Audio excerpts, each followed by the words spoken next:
Whoever's the best coach for the Las Vegas Raiders is who we're going to hire. We're looking for someone to build this the right way. Breaking news from the NFL, the Las Vegas Raiders intend to hire Seahawks offensive coordinator Klint Kubiak as their next head coach. Klint Kubiak going to the Las Vegas Raiders, and I love the pick. I love the hire. And Kubiak is very good from an offensive football perspective. He has literally spent every breathing moment of his life in the NFL. What he's done with this football team, what he's done with Sam Darnold, we're in the offensive era, quarterback whisper era. He's going to be inheriting Ashton Venti, Brock Bowers. Other teams should be a little bit nervous for the puzzle pieces that you guys are putting together. What does the future look like as a head coach in this league for you? Because it's going to happen. You guys know I'm going to Las Vegas, so I'm fired up about it.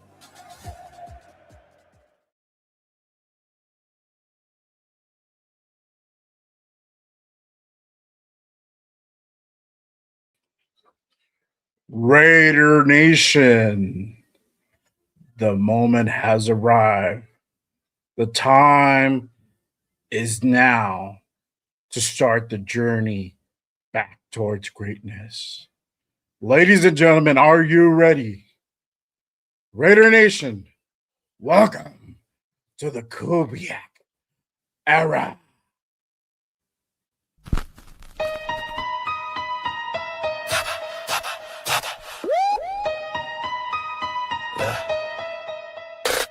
J Raider, the creator with the killer content, hot takes and the dopest. Gas Raider Nation, from Oakland to LA to Vegas.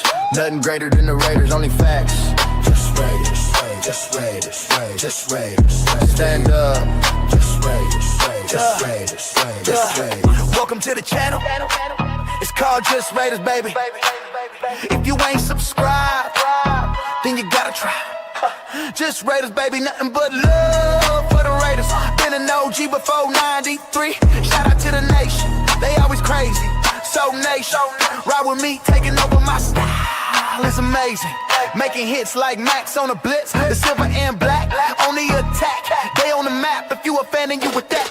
J Raider, the creator with the killer content, hot takes and the dopest. Gas Raider Nation, from Oakland to LA to Vegas. Nothing greater than the Raiders, only facts.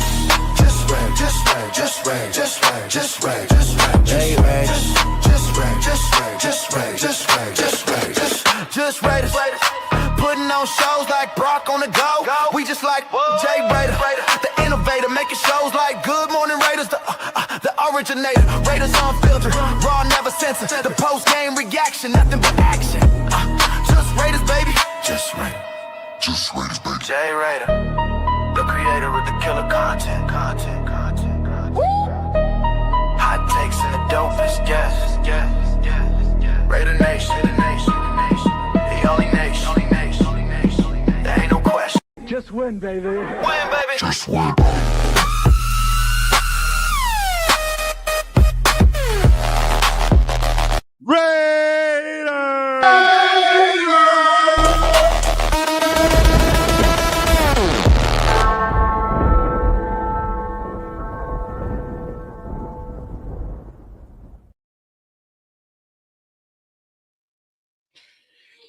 Yo, salute nation. Welcome to another Raiders Unfiltered. I am your host. I am Jay Raider. Appreciate everyone pulling up with me on this Monday night. Damn, I don't even know how I got Triple H to do that fucking fire intro. I don't know, man. Just don't ask. You got to know somebody that knows somebody type of thing. You know what I mean? Just so it is. But hey, man, appreciate you guys. Hope you guys, like the intro. Just having a little fun, man. It is a great day to be a Raider. Y'all already know. We have a lot to talk about. Haven't been on for almost a week now, and a lot of things have happened from Wednesday till now. Crazy stuff. But we are definitely going to go ahead and get into it. Real quick. Just some order of business. If you guys haven't done so already, make sure you guys hit that like and subscribe button on this channel, on your boy. Appreciate you guys rocking with me this Monday night. Hit those likes, hit that subscribe. If you're new, hit that subscribe button, hit those noties. You definitely don't want to be left out in the dark. If news goes down, hit that noti, hit that subscribe button. Appreciate you guys. Salute, salute. You already know before we go ahead and get into the news that we are all here and all waiting for, let me go ahead and acknowledge the chat. Appreciate you guys. Let's see real quick. Shout out to Darren in the building, my guy. Let's fucking go. That's right, my guy. Appreciate you pulling up. My guy. Hey, yo, Anthony in the building. My guy, Anthony.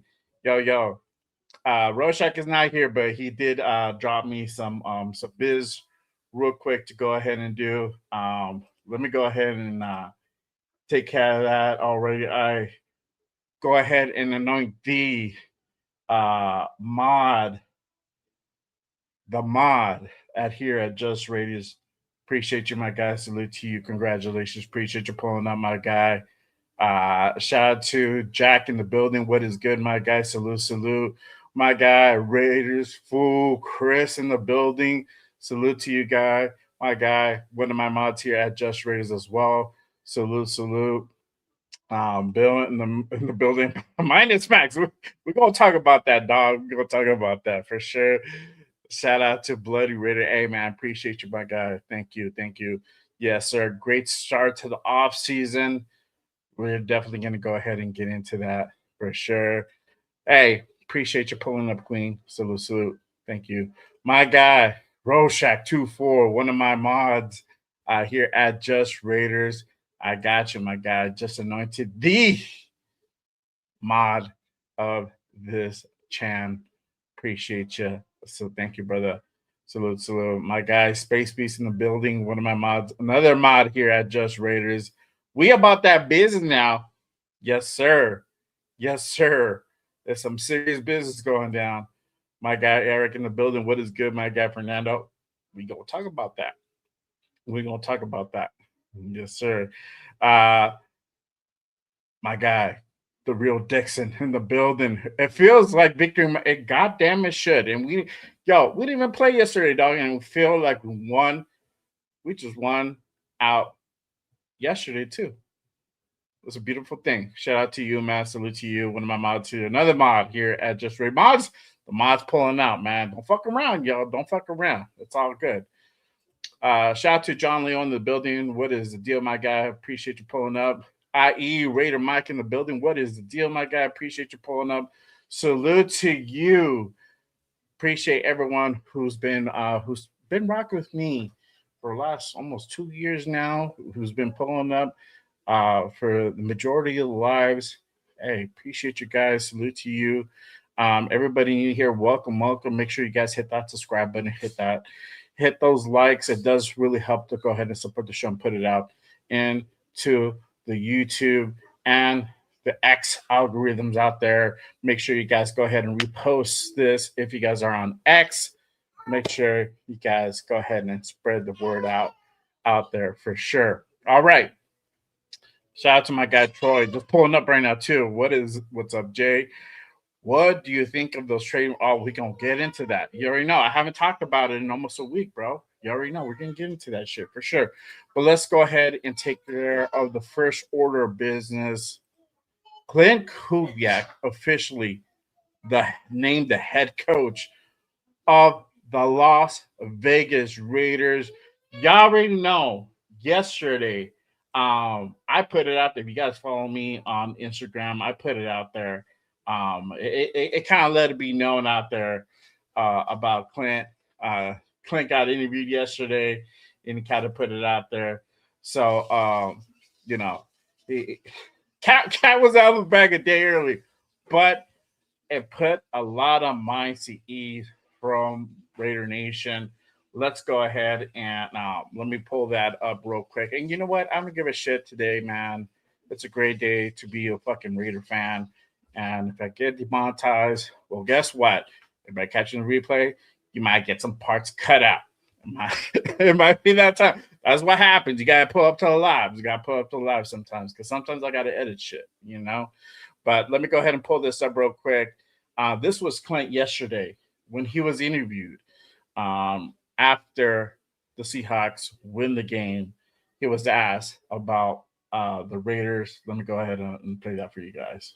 Look like as a head coach in this league for you? Because it's going to happen. Yeah. That's up to God, and we're gonna enjoy tonight. Yeah. So no answers on the network. Yeah. Yeah. You guys know I'm going to Las Vegas, so I'm fired up about it. But tonight, one more for one more night. Hell yeah, I'm going. Of course I'm going. Yeah. Just confirmed it right. There you go. There you go. Just confirmed that Coach let it out of the bag yesterday. He was excited. He just won the fucking Super Bowl. He's feeling high. He's like, you know what, man? Fuck it. It's a day early. I was going to fly in. It don't matter. I'm going to let it be known to Raider Nation. I'm coming. I'm going to be the next head coach of the Las Vegas Raiders. Let me know what you guys feel about that. But better yet, I got some exciting news for y'all. I ain't even done yet.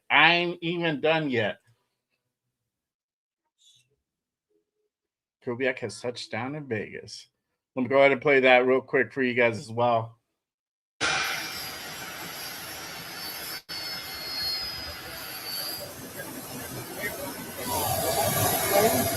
I'm John.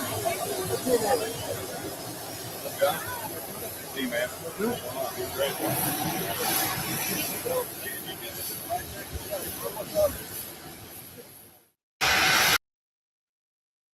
Y'all already know. Man, I mean, come on.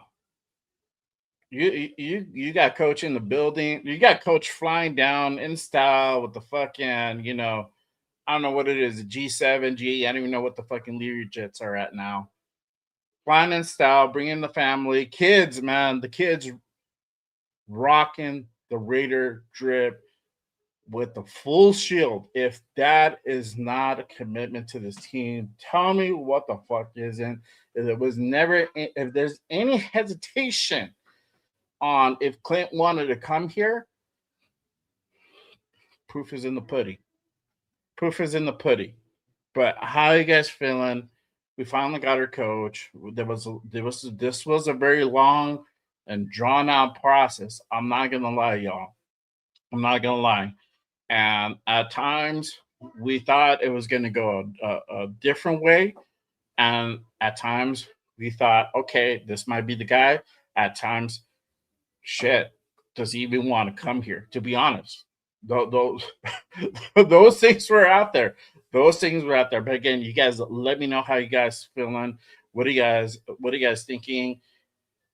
Hey, whether you were on the Kubiak train or not, the Kubiak era has officially begun, y'all.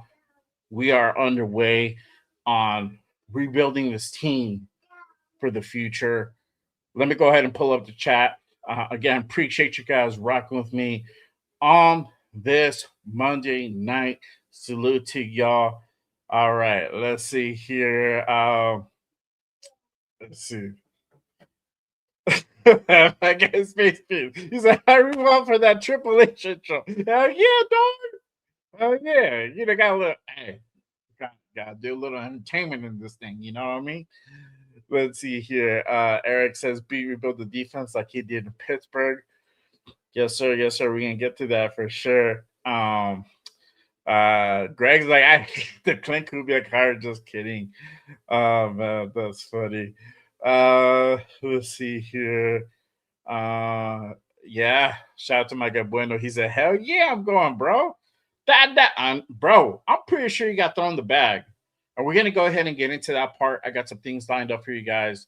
Honestly, I was so concentrated on kind of building up the intro and some other things. I got some peeps here a little bit under the weather, so I'm trying to go ahead and take care of the kids and take care of everybody. And I really didn't get to put all my banners up, but we're going to go ahead and do it in just a sec. But hey, yeah, he was like, hell yeah, I'm coming. Shit. Man, I'm pretty sure that dude got thrown the bag and I don't know what else for sure. Let's see. I'm going to go ahead and put a banner up while I'm also going through the chat as well. Give me a second here. All right. Let me go back here. All right. Why does what look like? I don't know.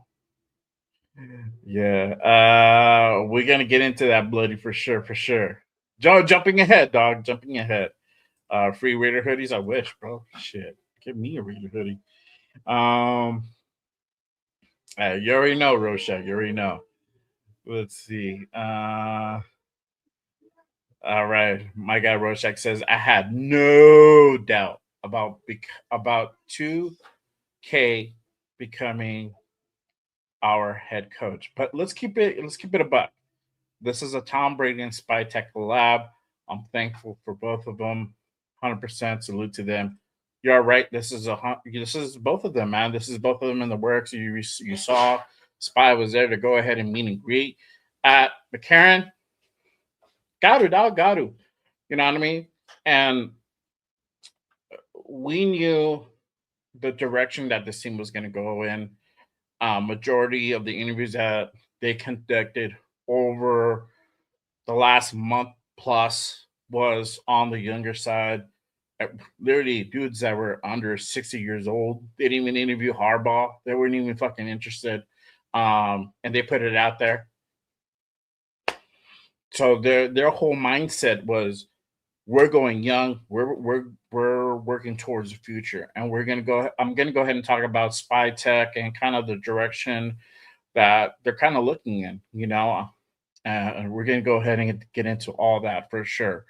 My guy, IE Raider Mac, is like, let's ready to get this train rolling. 100%, my guy, for sure.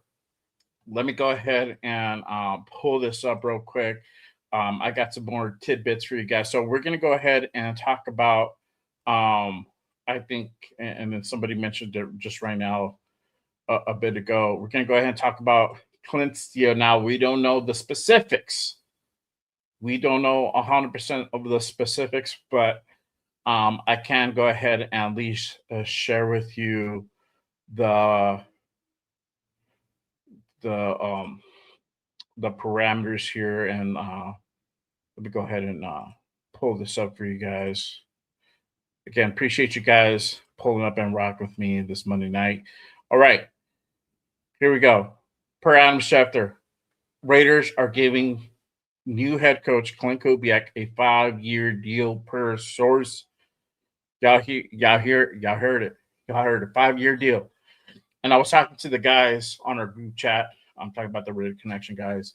Shout out to my guy Jeff, put it out there on the group. I'm gonna say for Leo as well. And I was saying, you know what, it would have been anywhere from 5 to 6 before I saw before Leo posted the Adam Schefter tweet.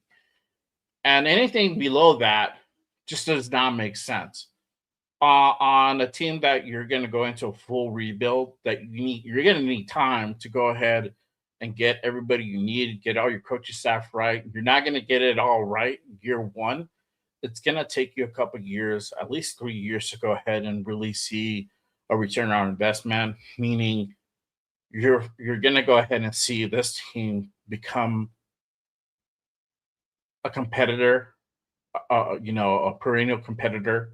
Probably realistically more in year 4, but you're starting to see, and I was trying to not use the word competitive, but fuck it, whatever. We can start seeing this team being competitive is realistically about year 3. Maybe we get it done year 2, but this year coming up, really, I'm not expecting anything at all. I just want us to go ahead and start putting the building blocks in place. I've said this before time and time again, but, seeing this as a 5-year deal, to me, that makes sense. Anything below that, if it was like a 3-year deal, 4-year deal, that to me does not make sense. Does not give enough ample time for Kubiak to go ahead and put a coaching staff together and get all the guys he needs to go ahead and make this team competitive. Because he's going to get guys this year, and you already know, we've been through this carousel before. We've been through this thing before plenty of times. Some of these guys don't fucking work out. And that's just let's just keep it a bean. That's just the reality of it. Some guys are going to get shipped out. They're going to get released, or they're going to get cut by this time next year, or just a little bit after this time next year. They're going to get released. They're going to get cut, and we're going to bring in new guys. We're going to get this formula right. It's going to take some time. It's not going to happen overnight. So you need to give Klint Kubiak time to go ahead and do all that. Also, too, like I said before, and we can clip this at a later time, but it's realistically he's going to be so concentrated on getting his coaching staff these next few weeks, on getting all the guys he wants to go ahead and bring into the building, that it's going to take away some of the focus on the guys that he needs to be out there prospecting, right? And I know Spytek is out there and he can do a lot of that legwork, but Klint Kubiak really needs to be involved in that part. And he's not going to be able to do that fully because he's going to be so involved in trying to bring in the guys that he wants. And if these guys are not available, bringing the guy after that down the list, down his list, yada, yada, yada, right? So that focus gets shifted instead of him putting a lot of that focus on guys that he wants to bring into free agency, through the draft. But once he gets that down this year, he's not going to have this problem next year.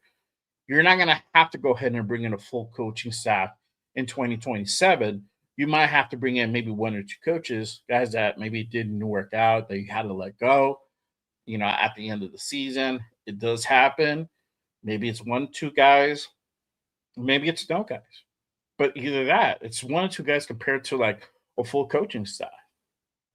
And that gives you time to go ahead and concentrate on the task at hand, is continue to build this team. And so you need those 5 years. You need those 3 years. And shout out to my guy, Raider Will. I had him on here a couple of weeks ago. And we talked about,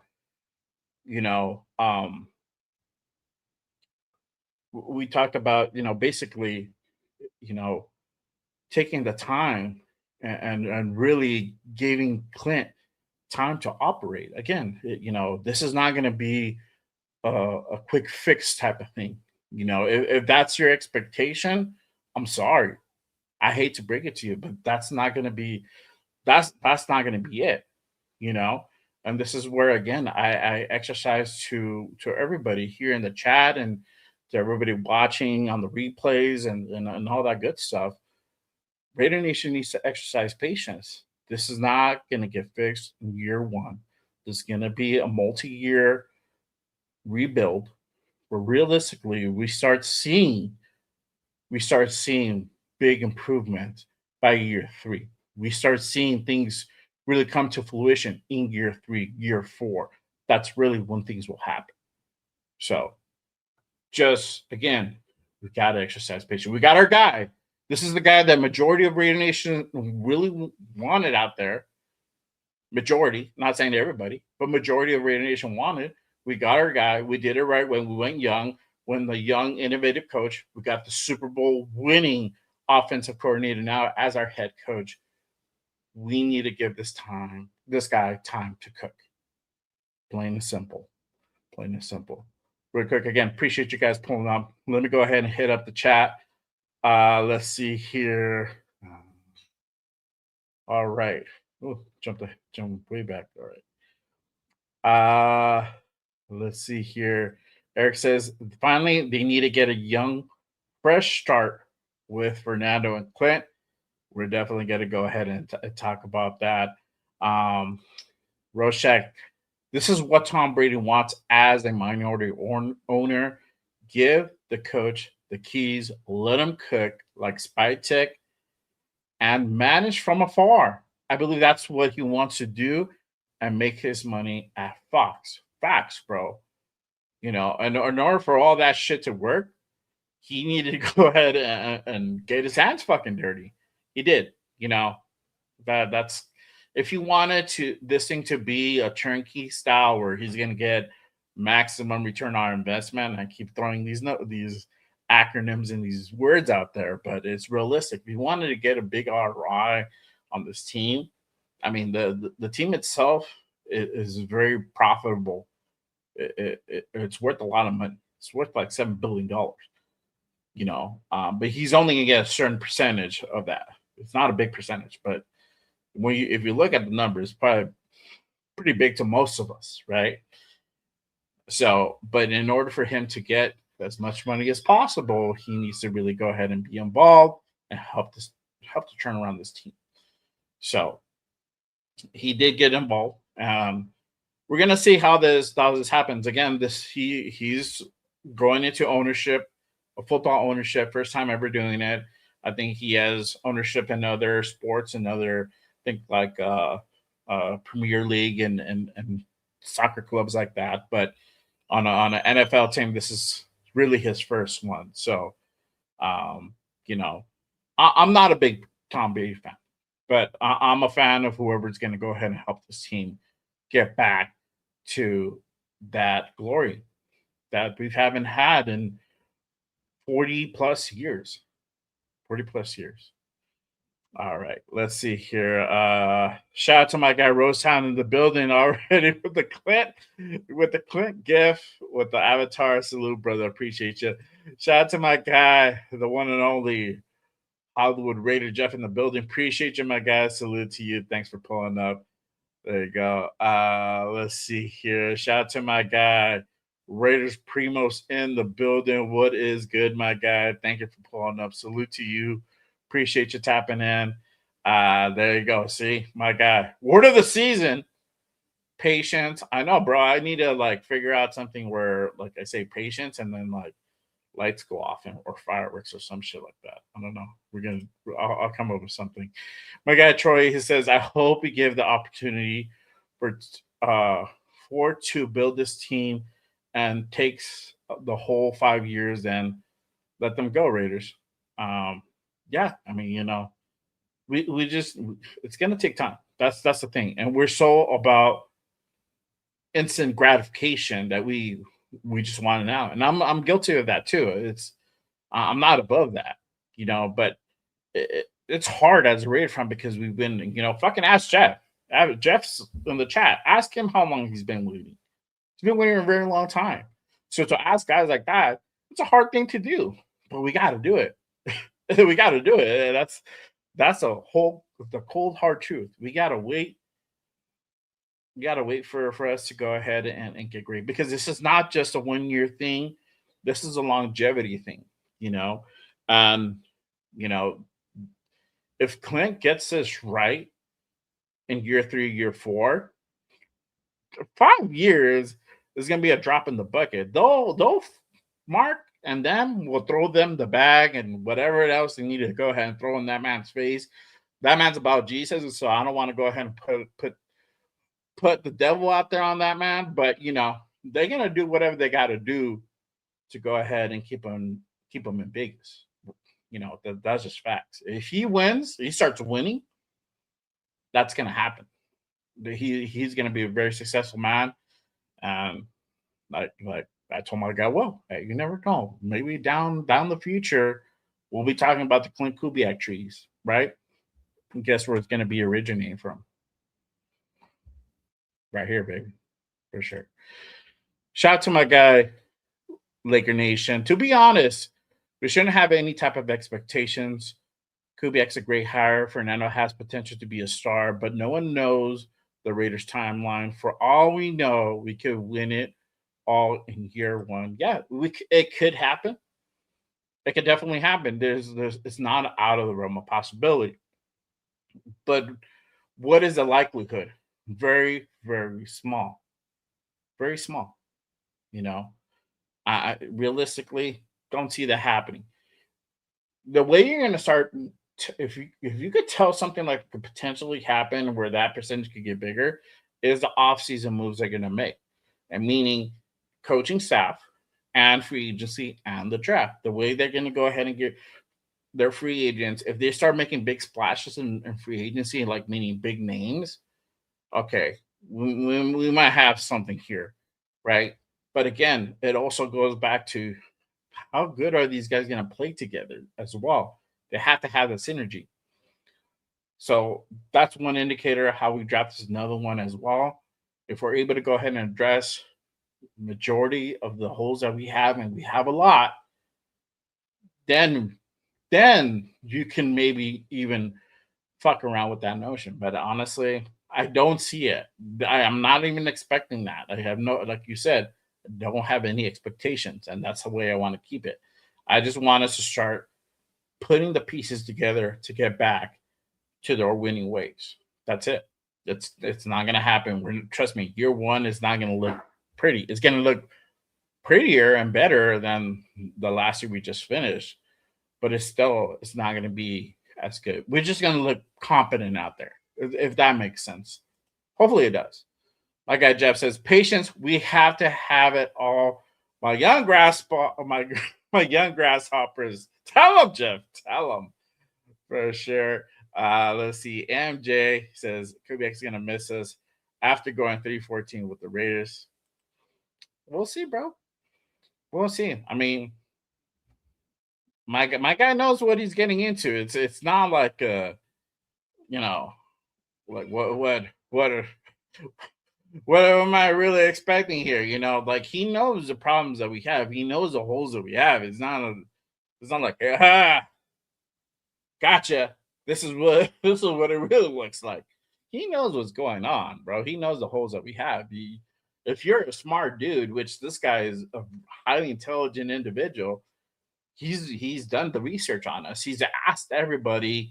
He's consulted with his dad, probably one of the best consultants he can have in his corner, in Greg Kubiak, to like, hey, you know what? They have all these holes. What do you think about that? Do you think that we can turn this around? And what time frame do you think, realistically this should happen? I say this. What do you think, Dad? It's just how it is, man. For sure. Shout out to my Greg. He says this season should be viewed as experimental season. Make mistakes, learn from it. Don't let ego build like Pete Carroll. I don't think you're gonna have that with this dude. That's just not the type of guy he is. That's just not the type of guy he is. So obviously there is a learning curve. He's gonna not only is he just managing the offensive side of the ball, which we all know it's gonna happen, but now he has a whole team to manage. So there's more responsibility that he has to kind of oversee, So there's more to it now than just like, well, I'm just gonna go ahead and take care of my little corner here and take care of my guys underneath me. Now it's like, okay, now you also got to worry about the team as a whole, defensive side of the ball, though you're gonna have somebody who's gonna be running plays and really, carrying the torch on that side. You still can't be blind to what's going on the defensive side of the ball, And I think the best example is Mike McDonald. Yes, he's a defensive play caller, called majority of the plays or all the plays there in Seattle, but had Klint, yes, he didn't have to worry about like the offensive side of the ball, but he still checked up on to see what's going on that side, and that's just kind of how you have to kind of operate for sure. But one thing's for sure is that it's now official. He's here. We can go ahead and check that box, right? We can go ahead and move forward and start thinking like, okay, we've done the big thing that we went ahead and wanted to go out and do. That's done, right? Now, obviously, the coaching staff, right, and this is where, this is where really it starts. We start turning the page on this new chapter, right?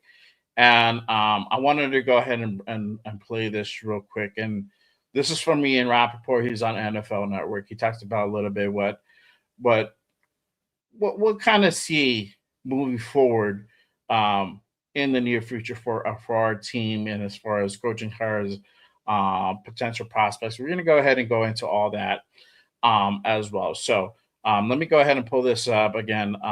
This is from Ian Rappaport at the NFL Network. One name to keep an eye on from the Seattle staff, actually there's a couple of names to keep an eye on, but Andrew Janocko, who has been the quarterback's coach for Seattle, who is a close ally of Klint Kubiak. Perhaps he is in the mix as offensive coordinator. Jake Pete's another really good young coach who has been, I believe it's passing game in Seattle would be another name.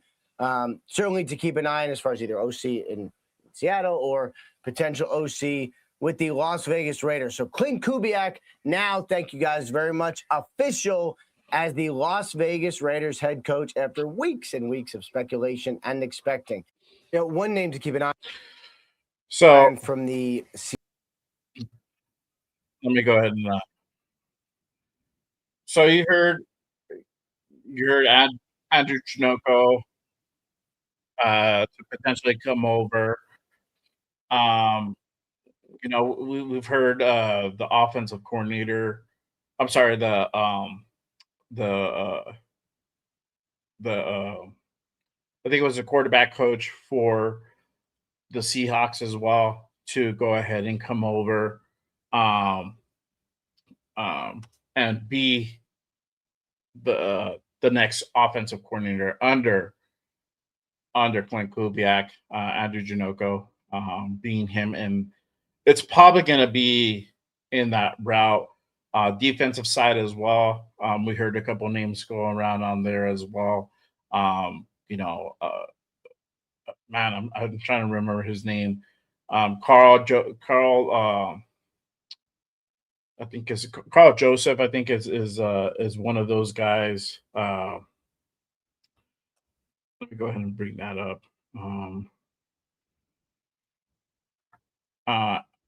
Aiden Drude is one of the guys. He's currently the defensive coordinator for the Seahawks. May or may not follow Klint.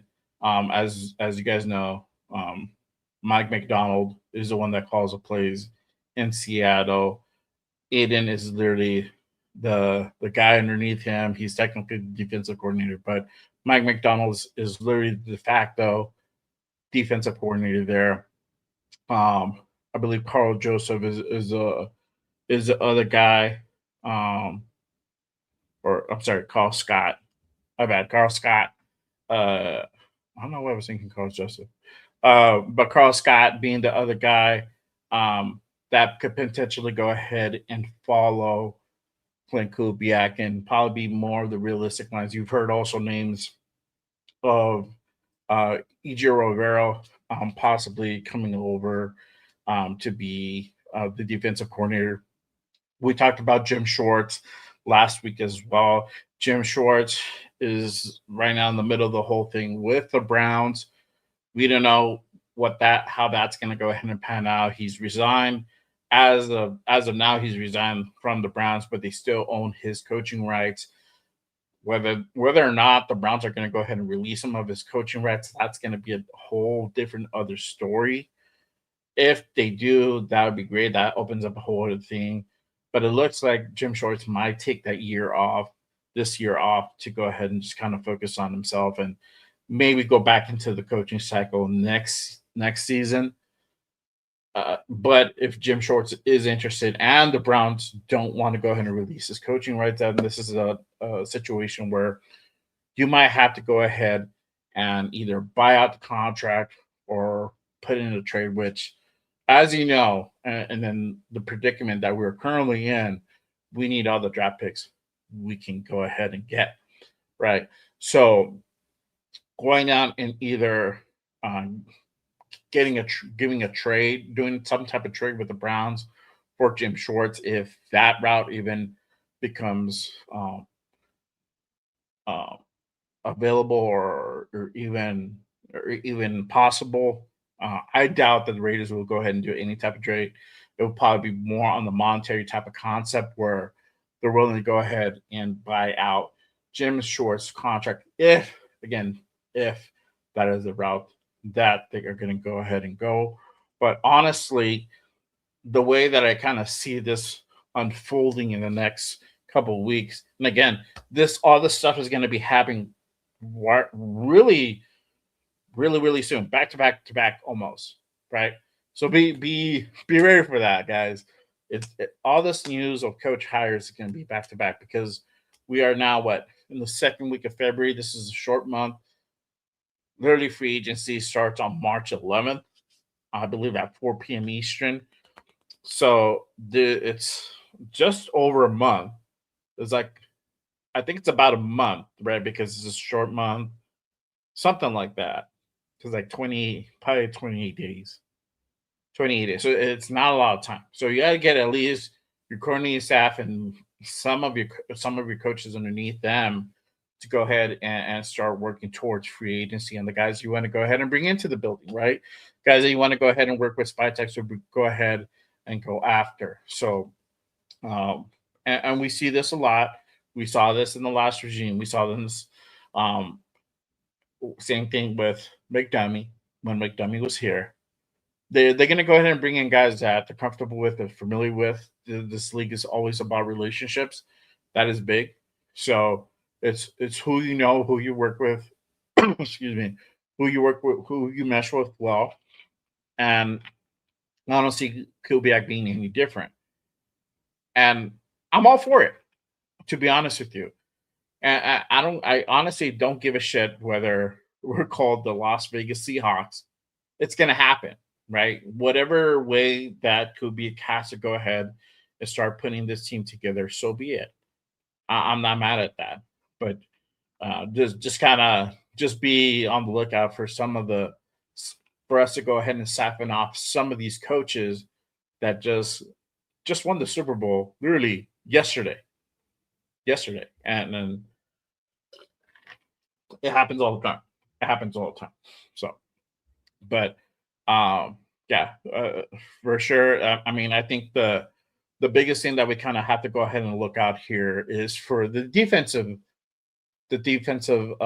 signing, whoever Kubiak decides to go ahead and bring in as his defensive coordinator, is really going to be a big telltale sign on how we're going to go ahead and go on the defensive side of the ball. And that's important as well. We can't go ahead and ignore that.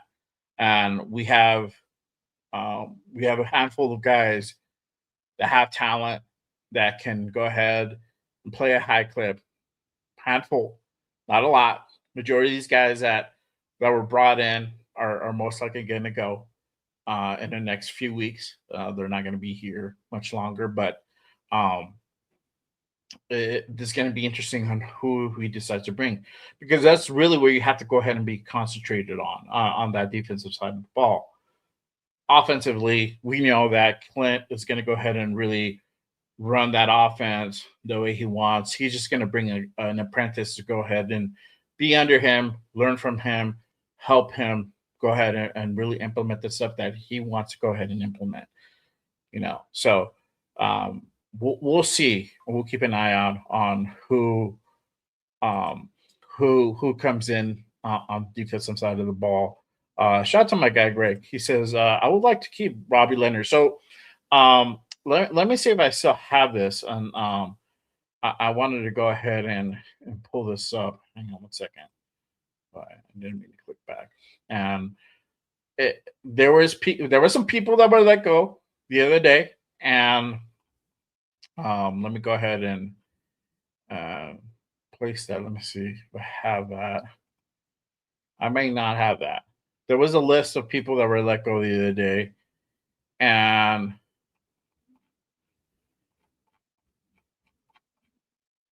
Robbie Leonard is on that list. Robbie Leonard, Luke Steckel are the two big names that are still on that list. Everybody got let go. From the Carrolls, they're out. They're done. Gone. Bon voyage. Arrivederci. Peace out. They're done. They're gone. But Luke Steckel, which, again, this was a name that I threw out months ago, that keep an eye out on this guy. He might be a guy that maybe down the line gets a nod to possibly take up a coordinator position, either with us or somewhere else. Right now, does Kubiak bring him or make him his OC? I doubt it. Obviously, I don't think they have not crossed paths. And for him to go ahead and kind of take a flyer on a guy that's relatively unknown for him, I doubt that he would do. But Anything's possible, right? But if the thing that would probably happen, if I have to say anything, is that he'll probably stick around, maybe. And if he does, maybe he gets a little bit more responsibility. But other than that, yeah, I don't think he becomes coordinator. Robbie Leonard, I doubt he becomes a defensive coordinator. If he has 9 lives, he sticks around for another regime. Great. And if he doesn't, I like Robbie Leonard, but I'm not going to cry over spill milk. Just keep it a bean. At this point, if they want to go ahead and literally just burn the whole thing down, burn it. Burn it. I mean, everybody's basically gone.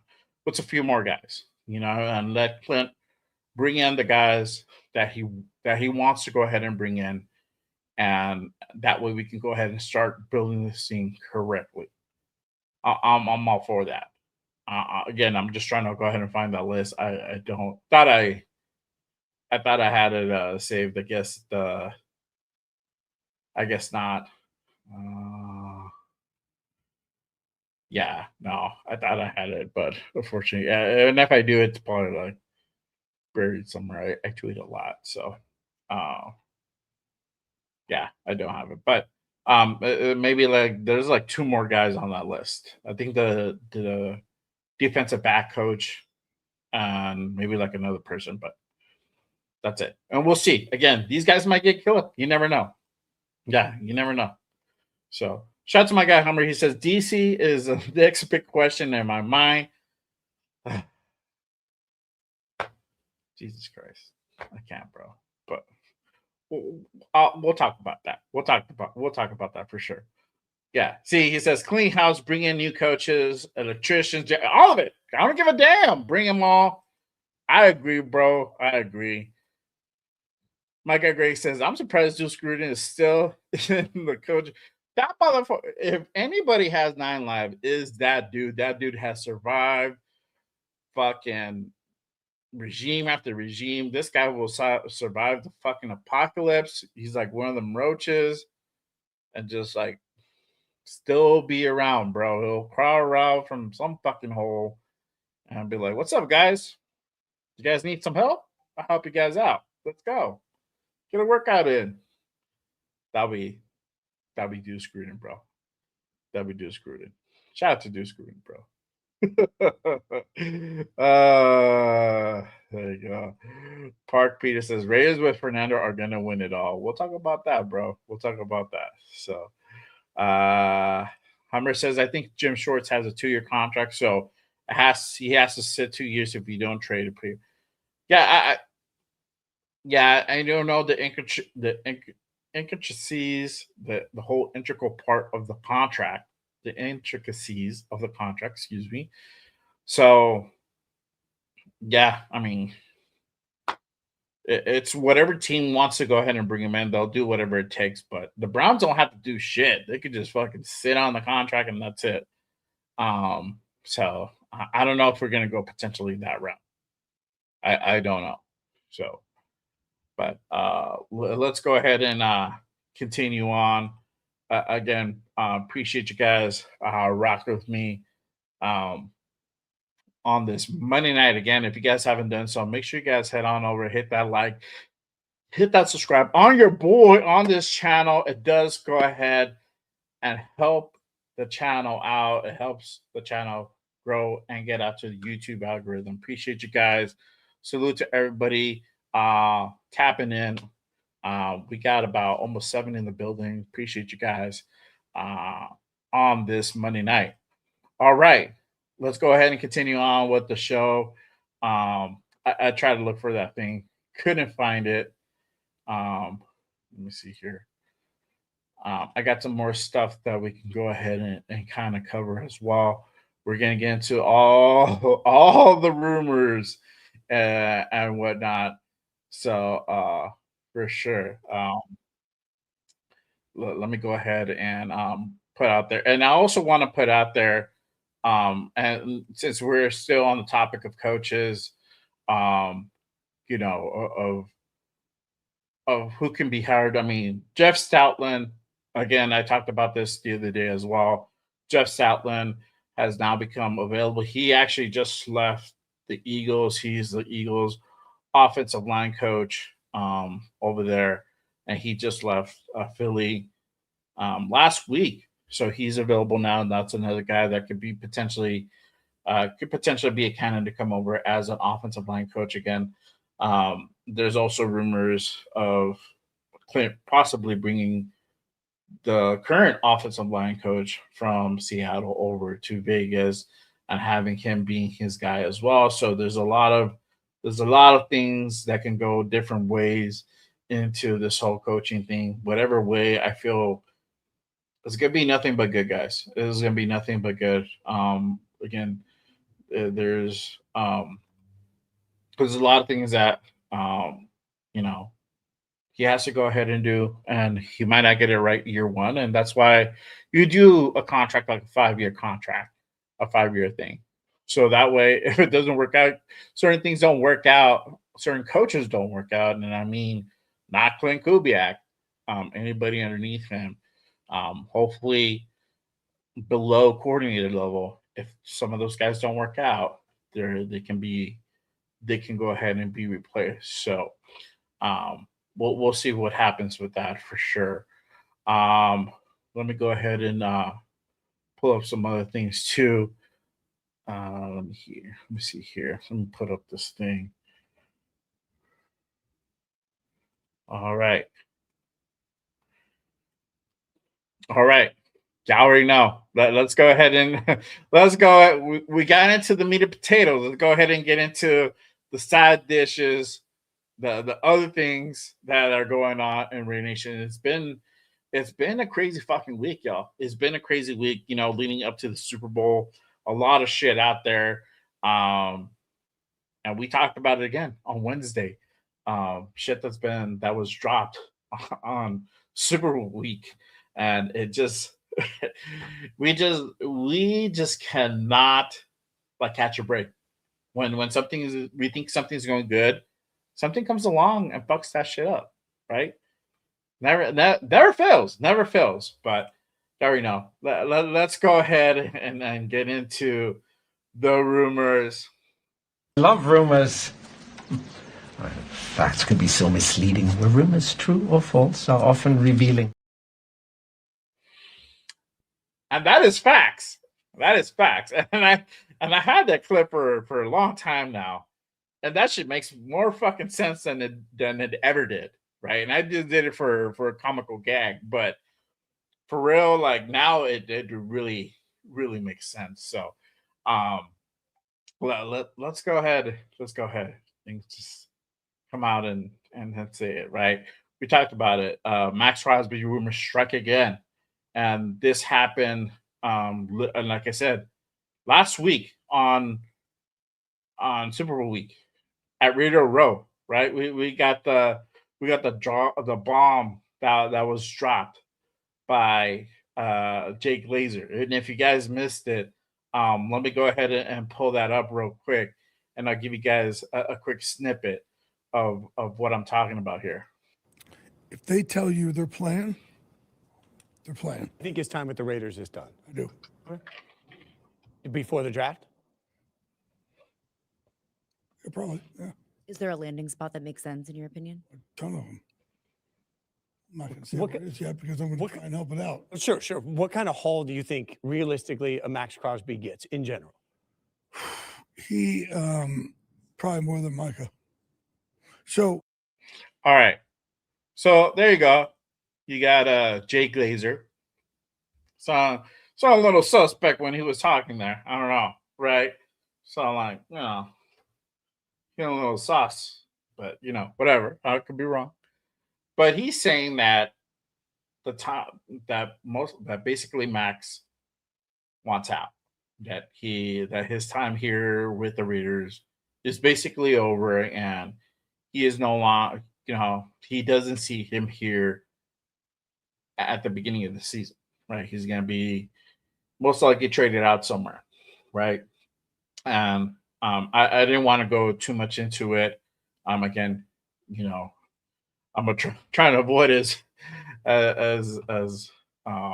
many things as possible, not to get demonetized here on showing you guys some of this stuff. But I just in the whole context of just putting a good show for you guys together, I did want to go ahead and play that clip for you guys. So, hang on one second. This thing is like, I don't know what's going here. Okay, cool. Sorry. Just for the context of the whole thing, I just wanted to go ahead and play that for you guys. So that happens, right? We get that come out by Jay Glazer. You have Diana Rossini saying that she had Max saying that he wants to go ahead and go out and play for Matt Grable. All this stuff. You had all that come out last week, almost a week ago. All that going down. And you had a couple of days that happen that go by, and then all of a sudden you get Max that comes out and gets on Colin Howard's show and kind of talks about some of the rumors and whatnot. So let me go ahead and pull that up again. You guys can go ahead and see like the whole thing from Kubiak, Max's thing on my IG, JRaider_505. Make sure you guys hit that follow button if you're on there. If you're on IG, if you're on X, hit that follow as well. It should be on there as well. Or I might have retweeted it, but obviously it's everywhere. So if you haven't seen it, this is really quick. Stories because you're such a high-profile player. Facts. Tom Brady's part owner. Here comes Fernando Mendoza. You're in the news now all the time. So I don't know what's true, what's not. Here's what I'll ask. Where are you today with the Raiders? Where's your mind at? What are your thoughts? I don't know. What I read true, what I read. That you're in the news all the time. So just lay it out there. Where are you with the Raiders? Yeah, it's funny. I'm glad you brought it up because, it's like damned if you do, damned if you don't. For me, in the past, I've learned, being too vocal and too involved with trying to make, I want this coach or I want this. Like, I've learned my lessons and I've learned from that. And like, that's not my job. My job is to be the best player I can possibly be that guy in the locker room every single day, the leader. That's who I am to my core. That's all I love. That's all I care about and love is being the best version of myself in that locker room and on the field on Sundays and in practice and doing all those in the weight room, leading from the front, not talking and, not leading every day. I do it every single day. So that's what my importance is. And nowadays, especially like this past year and a half, like I'm not talking about stuff like that because that's not my job. And I've been advised, hey, Max, I think it'd be best, some of the best mentors in my life, Max, I know you care a lot. You're obsessive about it. You want to win no matter what. But you can't control everything. And I've learned that. So now that I be quiet, now that I'm quiet, now I got random people making big statements for me. And they're like, oh, Max must have told him this. And this guy, for me, I just sit back and laugh because I know my truth. And when I go to bed at night, I have a smile on my face because I don't have to explain nothing to nobody.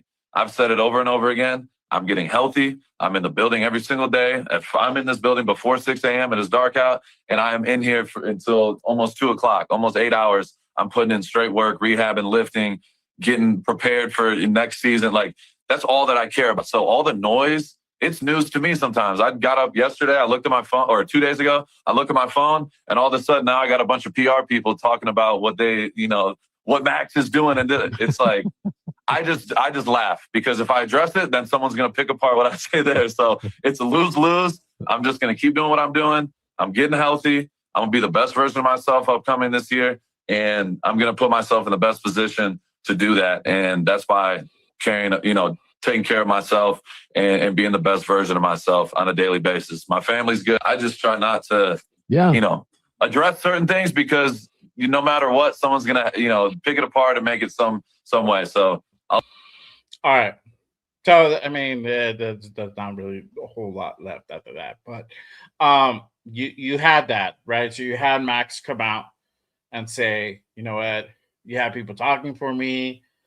Same shit that Max normally fucking says. right? It's like, if it ain't coming from me, it ain't fucking true. Essentially, he wants to be here. He said this time and time again, like legit, time and time fucking again, right? That's out there. The and then you have some other stuff. We're going to talk about all sides because and I love Maxx, and I don't want to go ahead and put out a narrative that he does want to stay when there's some shit out there that, like, what the fuck is going on, right? So, but let me go ahead and kind of put some things out there for you guys. And I'm going to go ahead and put this tweet from Ian Rappaport. He says, a trade before free agency is not impossible, but even for a meniscus repair takes months of recovery. It might be a while if there is a Maxx Crosby trade, right? Because once that bomb dropped and everything kind of went down, it was just a circus, right? You had a lot of things just fly off the fucking handles, and it continued even today. And I'll pull that up in just a second and talk to you guys about that.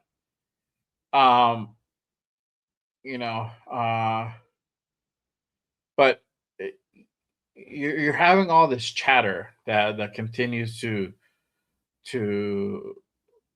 kind of build around Maxx, right?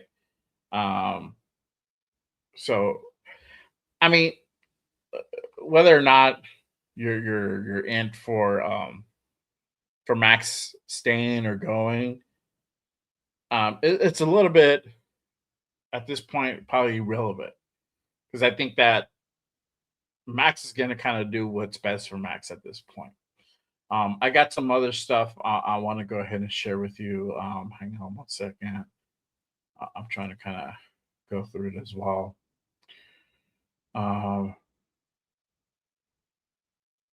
Okay.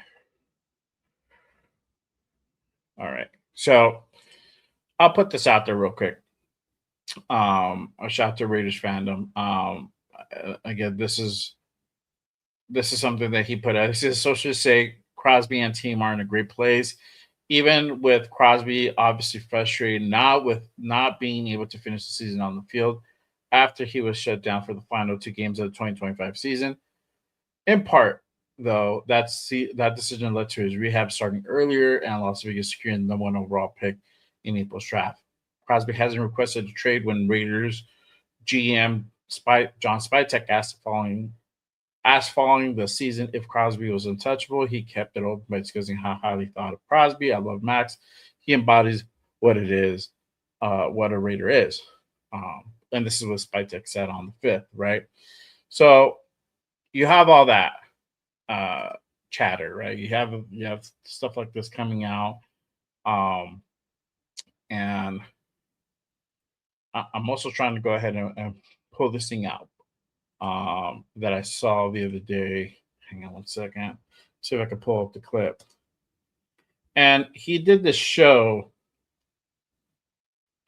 The other day, and I watched it. I watched part of this video last night, and it was another interview he did that kind of got me taken back a little bit. And I was like, it doesn't sound like he's too happy, right? And we know this, but again, it's just there's some just reaffirmations that should be said that haven't been said, and that goes to show me that there might be some smoke. And the whole thing with Jake Glazer and their relationship and how they they're tight and whatnot. I mean, we don't know how tight they are. We don't know what the extent of their relationship goes, right? We don't know if they talk every day. I don't know. If you hear something from somebody who knows somebody, it's just like you can only go down the pipeline so much, right? But let me go ahead and pull this up. Let's see. still trying to search for it. But again, it's just we're just hearing all this shit. Let me take this off. We're hearing all this stuff come from all these different sources in regards to Maxx Crosby. We don't know what's right. We don't know what's wrong. We don't know what's truth or what's a lie or whatever, right? But we're getting all these things that are just starting to pop out. And I'm trying to go ahead and trying to find this. I saw it. I didn't. I should have bookmarked it. Damn it. All right. Let me go ahead and put this up for you guys. This also came out earlier. Again, this is from Pro Football Talk.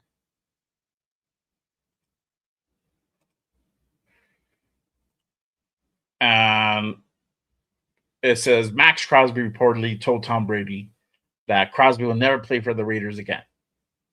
Right? I don't know if you guys have seen this because it's out there and everybody has picked up on it. Everybody. It's floating out through Twitter, through X, Instagram, all over the place, right? And this is a thing. And if you guys don't know, Pro Football Talk. A little fun fact here. Pro Football Talk is owned by Mike Florio, which is one of the ultimate Raider haters. And never passes up a moment to go ahead and shit on us. As a team, as a fan base, whatever. He's always going to go ahead and find a way to go ahead and shit on us. And he didn't seem to fail. And here we are now, right? But that came out. And basically the gist of it, and I wanted to go ahead and read that because somebody put it out there, and I'm like, well, what's this? Well, what's going on here, right? And basically, it's just a conversation that supposedly, again, from an anonymous or unnamed GM, told this reporter that Max had a conversation with Tom Brady, and that he basically requested to be traded, either to be traded or he's just going to go ahead and up and retire. And if we just saw that video clip just a bit ago about Max, being in the gym, working towards his rehab. Yeah, you already know that's bullshit. That's bullshit indicator number one. It should be bullshit indicator number one. And if you don't think so, like I don't know what to tell you, but it definitely should be bullshit indicator number one. That this guy is actively trying to go ahead and get back. He's a competitor. He wants to go ahead and play at either even if the rumors aren't true or they are true. If he's going to go ahead and play, he wants to go ahead and play the season, whether with the Raiders or with some other team. Basically put. And for me to buy that, he's going to go ahead and just up and retire. It's just the type of shit that's currently out there. And that's the thing that we kind of have. You guys have to go ahead and really put, your glasses on and be on the lookout for stuff like that, because it's just all bullshit. It's all noise. At the end of the day, that's just what it is. It's just, people out there in the media want to go ahead and grab clicks. They want to go ahead and grab views, whatever means necessary to go ahead and make that happen. Right? And you'll have stuff like that happen. So I'm not too surprised to see that, but that's a little bit of some outlandish shit that has come across. I was trying to go ahead and find this clip, and for Max, that he did this interview with Dan Kitch. He has a sports show. He did it earlier in the week as well with Max. I don't think he clipped anything per se. It is on YouTube. I can't show that part just because the stream will get flagged for restreaming that part. If it's a little clip, we should be okay. I'll keep searching through it, but essentially in that interview, certain questions were asked, and the big thing that I've heard Max kind of say multiple times through different shows is that he chooses peace over violence. Certain, like, people don't know what's really going on in the building, right? They want to go ahead and make assumptions, and those certain people know what's up, and he's just like, I'd rather not say nothing because I don't want to get in trouble, but I just rather choose peace of violence. Meaning, he was definitely upset on the things that went down, right? Definitely upset about that. Were there some words exchanged? Probably, and this is where where you, and I would suggest go ahead and going over and looking at that interview, right?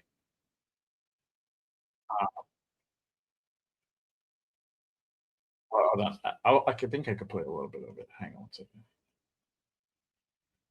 All right, let me play just a little bit of it again. We might have to go ahead and cut that out at a later point. So if you guys are watching the replay, you don't see what I'm talking about, just go ahead and catch that on YouTube, and you guys can go ahead and see it. So let me go ahead and just play the little excerpt, and they'll just be just really quick. And he just said, and then he addresses it as the Oakland Raiders. So that's another thing. So let me just play that real quick.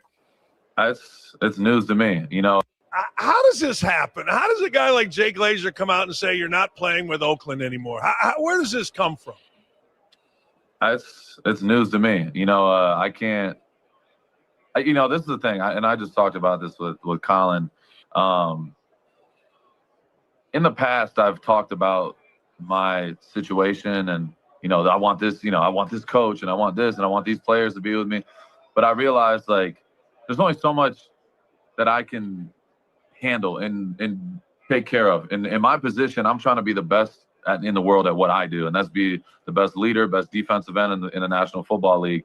And my job is not to be the GM. It's not to be who hires the coach. And I've learned my lessons in the past. Trying to be too vocal, that's not my job. And nowadays, and especially the last year and a half, I've been very quiet. I didn't sit there and say, we need to hire this guy, we need to do this. I put trust into the people that make those decisions, because ultimately and now I have people that want to speak for me and be my PR reps, and I haven't told them one thing. So people can say whatever they want. It's unfortunate because then it gets back on me, and then I hear, people, oh, what is he doing here? What is he doing that? This is what Max said. This is what he said. Da da da da da. And it's like a lot of back and forth. And ultimately, I can't control what I don't say. I know what I do every day. That's focus on my rehab. Be the first one in the building. I lead by my actions. You know what I mean? Actions are everything to me. So you can say whatever you want. People can say whatever they want. They're not with me. They're not a part of my, inner circle. But ultimately, I'm focused right now. I'm getting healthy and being the best version of myself. I've been spending a lot of time with my girls. I get in the building before 6 a.m. and I'm back home around 2, and I'm working. Let me kind of jump ahead a little bit and move into that part. He chooses peace over violence.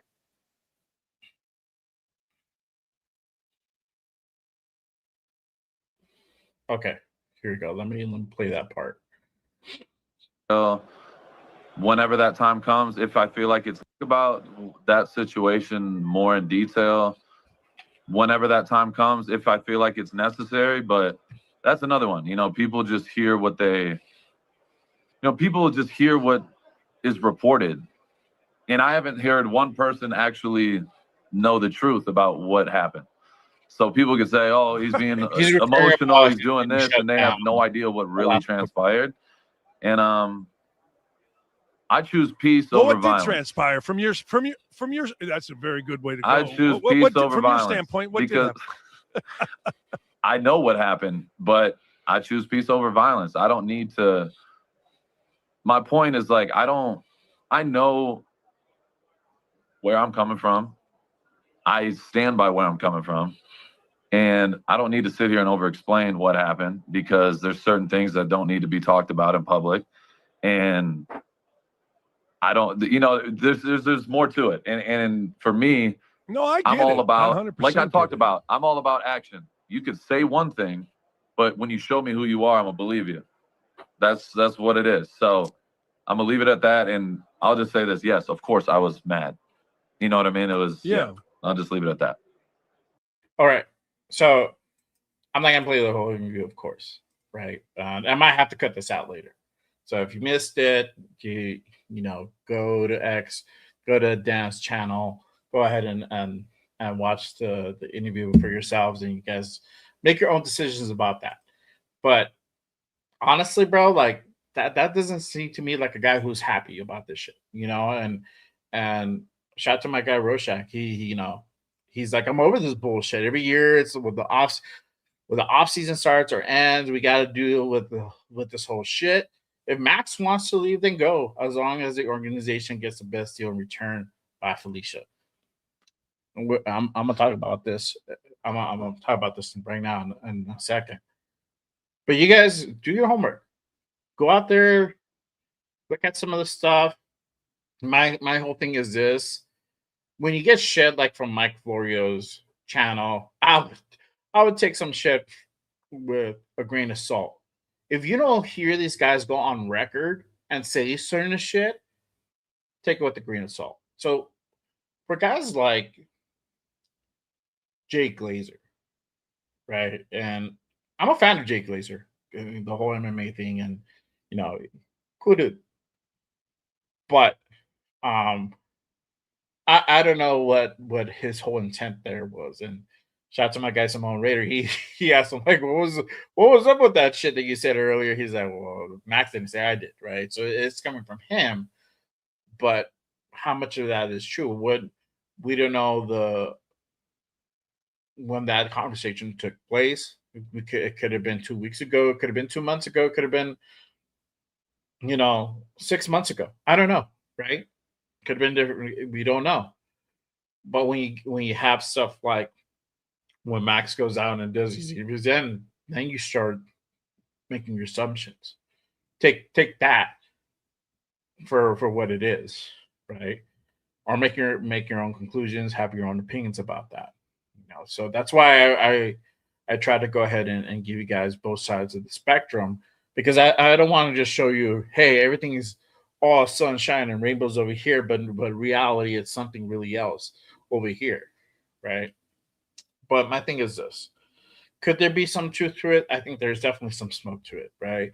And we know that there's a relationship between him and Jake Glazer, right? So, and from what you just heard, he wasn't too happy. He's probably still not happy, and he's probably still pissed about that shit. I wouldn't put it past him that he's still upset on him being shut down the last couple of games of the season. But in reality, this is a thing where, and I love Maxx. I'm a huge fan of Maxx. I rock the jerseys. The kids rock the jerseys, the 9-8 jerseys, Crosby jerseys.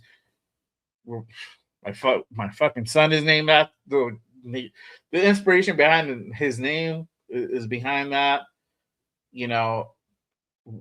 We love wifey loves Maxx. This is a Maxx household, Maxx Crosby household for all intents and purposes. But when I have to, and if I'm looking at it from a whole, if I have to look at it outside of my Raider goggles and just look at it for what it is, and even with my Raider goggles at times, if he really wants out, then he should say so, but not to us. He should go out and talk to Spytech. Let him know, hey, let's start looking into different teams, contenders, and try to see if we can go ahead and work something out. I love this team. I love this organization. I still want you guys to go ahead and benefit, but I'm just done, right? Let it be known. And for all intents and purposes, maybe that conversation already happened. We don't know, right? We don't know. We're just hearing things here and there. But if that's true, then like I've always said, if Maxx wants to go, let him go. No hard feelings, bro. I'll still root for you. 100%. 100%. But this has always been my shit. And this is also, and I know probably Leo's gonna get on me when he ever sees this shit. My whole thing with the whole Josh Jacobs situation, Josh Jacobs 100% right to leave, right? My thing is why I still don't like him a whole lot is for the fact that he was out there publicly saying that, hey, I want to be here, and he did. But Telesco literally did a job on him, and I see that, and you kind of force the hand of this dude to stay. Now with the whole Maxx situation, it's not the same thing because Maxx already got paid. He already got his back. He's good. He's set up. The situation that we're in is that he's saying like, hey, I've always have to say this every year. Everybody knows where I'm at on this stuff. But when you're talking like this, it makes you kind of think. We have guys like Jay Glazer come out saying that his time might be done in Vegas. Makes you fucking think. And if that's the scenario, cool. This might be a situation where we possibly might not see Maxx in the silver and black by the beginning of the season. And I told shout out to my guy Darren, he's in the chat. And I told him on the DM, and again, clip this shit because it could 100% happen. Definitely a possibility. But if Maxx gets shipped, it will happen quietly. Me and Spytech will take the blame for it, meaning it will come from Maxx, but Spytech will take the blame for it, saying something along the lines as this was the benefit for the team in order for us to go ahead and really properly rebuild.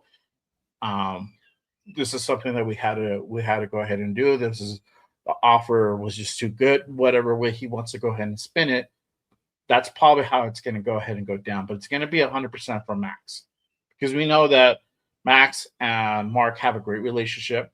Mark Davis, they have a great relationship. They're pretty tight. I'm pretty sure Mark has already told Spy and Tom, this motherfucker's untouchable unless he wants out. And if it does happen, if a deal does happen, it will happen quietly, meaning we won't hear about it unless it really gets leaked from the media side. It'll happen quietly, and Maxx will get shipped out. Just like the shit with Christian Wilkins when they fucking released them. And we know Spytech keeps everything to the vest as much as possible. They try to keep a lot of stuff airtight. We won't know until it happens, and Spytech will take the blame. Does that really happen? Don't know until it actually does. That's my take on it.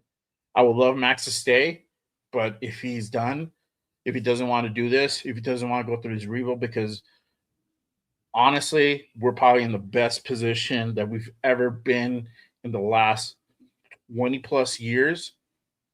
Probably going on 23 years, 24 years almost. we're probably in the best situation that we ever will be in. Meaning we're on a rebuild. We have a very talented young head coach who just literally won the Super Bowl yesterday. Has one of the best offenses in the NFL and is ready to go ahead and put a team together. We have the best tight end in the league. We have probably one of the best running backs in the league, number 6 overall pick, right? We have a young group. We have some talent on both sides of the ball. Not a lot, but there's a handful of guys maybe on each side that could be something down the line, right? There's some potential there. We just needed the right coaching, the right situation, the right guys to be in place to go ahead and make that happen. And if Maxx doesn't want to be a part of that, with wholeheartedly, all love, it's time to move on. It's time to move on. And we should get as much as possible if that happens. And realistically, what does that kind of look like, right? Because I've heard that being said. You know, what would that look like? Will we get 3 first-round picks? I've heard that being put out there by fans. Let me tell you something. If Maxx gets traded, it's not going to be for what you think. It's going to be far less than what you think. Because the way that this market's set up for trades, it's always less than what you think. My case in point, Jacoby Myers for recent. We thought we can possibly get a third. A lot of people saying third, and we ended up getting a 4th-round pick for him. So it's always less than what you think. That the evaluation happens. Now, you have Maxx Crosby, who's 20 years old. He's going to be 29 this year. Already had a couple surgeries, couple injuries. He wasn't really. If he had an injury, it was very minor, right? To some degree, he was still able to play with it. That's what I mean, minor in that sense. But he still was an injury. He had to have surgery for it. But you already had a couple of injuries on that part. On getting on the older side, still under 30, still has a pretty good amount on the tank left, right? But for us to expect we can get 3 first-round picks, it's probably not going to happen. Realistically, you're probably looking anywhere from a 1st round and maybe 2 seconds. You can go ahead, if we're able to go ahead and maybe find a team that's desperate, that really, really sold on Maxx, that really wants him desperately. You may be able to go ahead and get 2 firsts and maybe a 2nd out of them. But realistically, I probably think the going rate for Maxx is probably going to be a 1st and 2 seconds for him. And if we're able to go ahead and kind of get that, and if he wants out, then that's something that we should definitely go ahead and take. Now, this changes the whole thing on Mendoza. We talk about Mendoza. We've been talking about Mendoza from like the whole offseason, right? And the whole talks about us trading away the number 1 pick. If this move happens, you don't have to worry about that. Because for one thing for damn sure, if you're gonna get 2 firsts, and this is the thing, you're not gonna get 2 firsts this year. You're gonna get a 1st for this year and a 1st for next year. You're getting that extra 1st-round pick.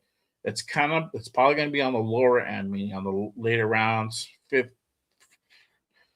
I want to say 15, maybe 18 down below, right?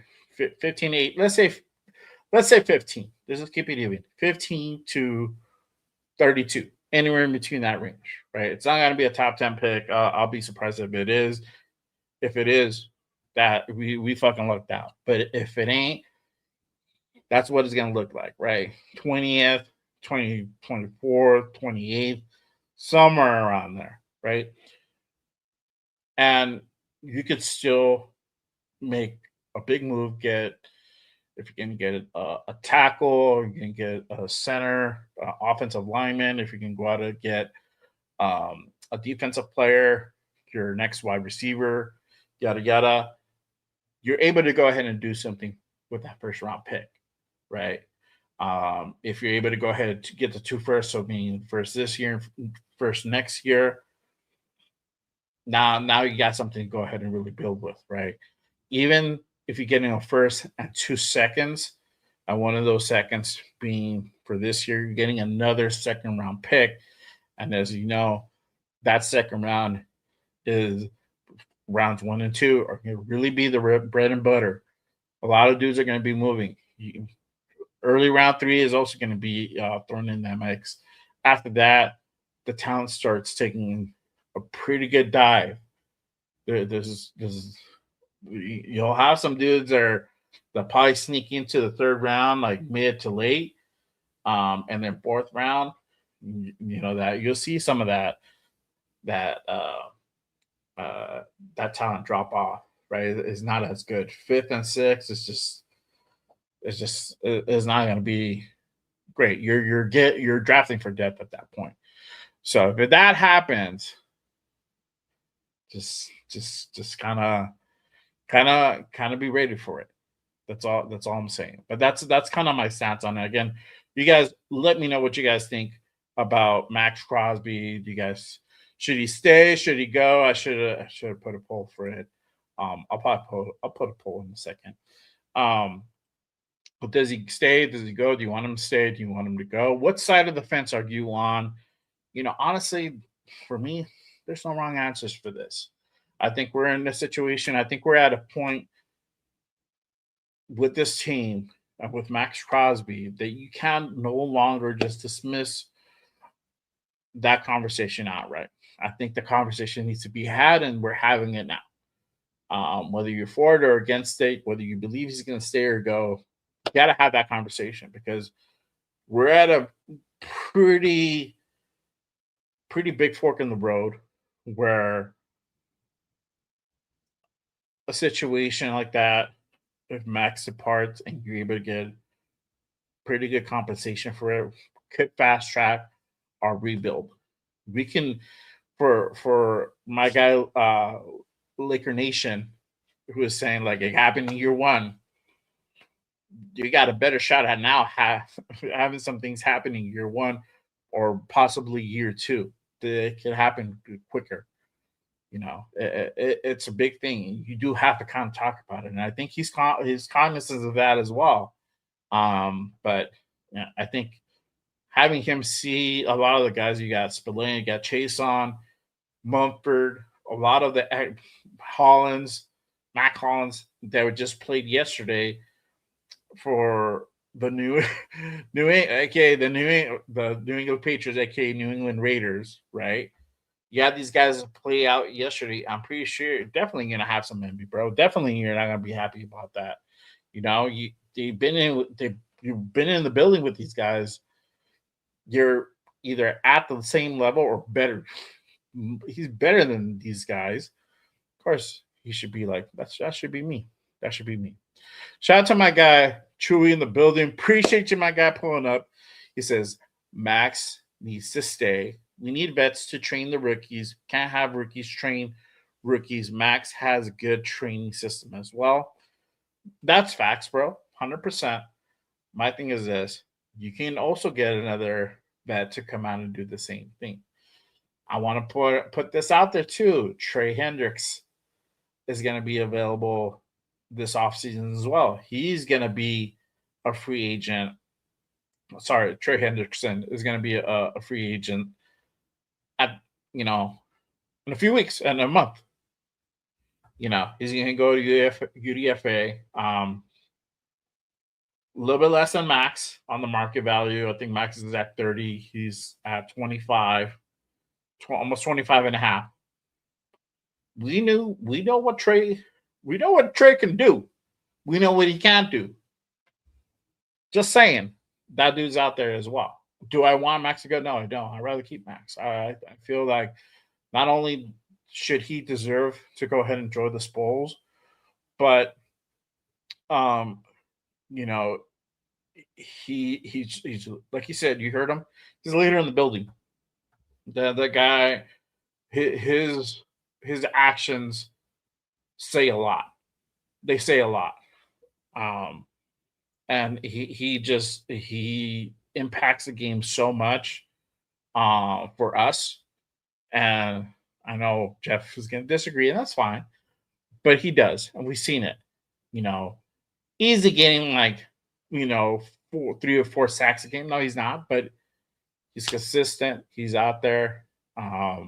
He's disruptive as well.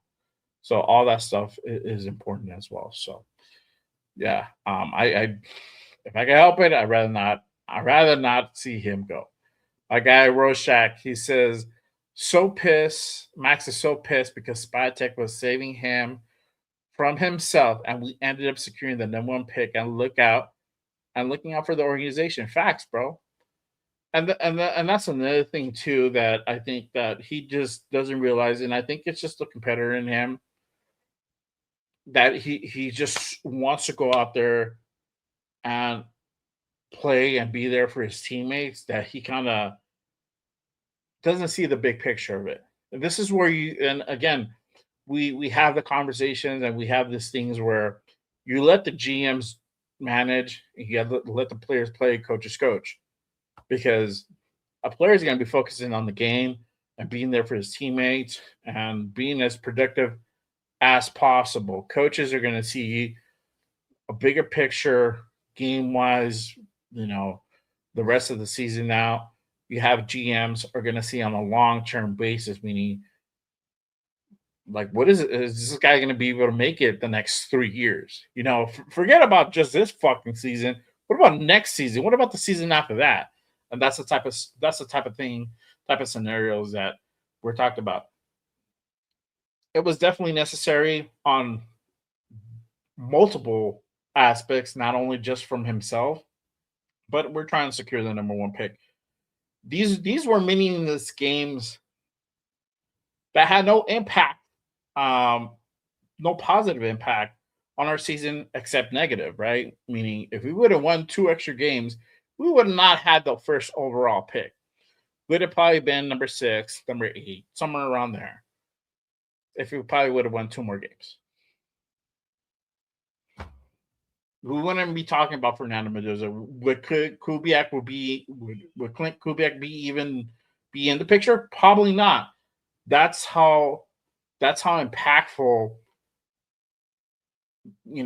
as shit of a season that we had, and it was atrocious. Everybody was in dismal mood and upset. We gotten some silver lining and getting the #1 pick, and now we're able to go ahead and get our next head coach for the future, because it changes things when we have the #1 pick. Now you have that extra thing. Like we're probably going to have the second most cap space. We're probably going to hit about over 100 mil in cap space. Right now we're about 80, or projected to have about between 80 and 90. That'll probably go up a little bit more depending on the offseason moves that we do the next 30 to 45 days, right? That could potentially change. So we might have over 100 mil in cap. You have the #1 pick. You have the ability to go ahead and formulate and bring in the coaching staff that you particularly want. You have the carte blanche to go ahead and do that. So you have the ability to go ahead and dictate that and bring in the guys you want and run it the way you want. If we would have went 2 more and not have the #1 pick and maybe kept some guys in the building, Klint Kubiak would not be in Vegas right now. That's just plain and simple. The plain and simple, the dirt ain't clean about it. That's just the way it is. So he has to see that bigger picture, and he may or may not, and that's okay.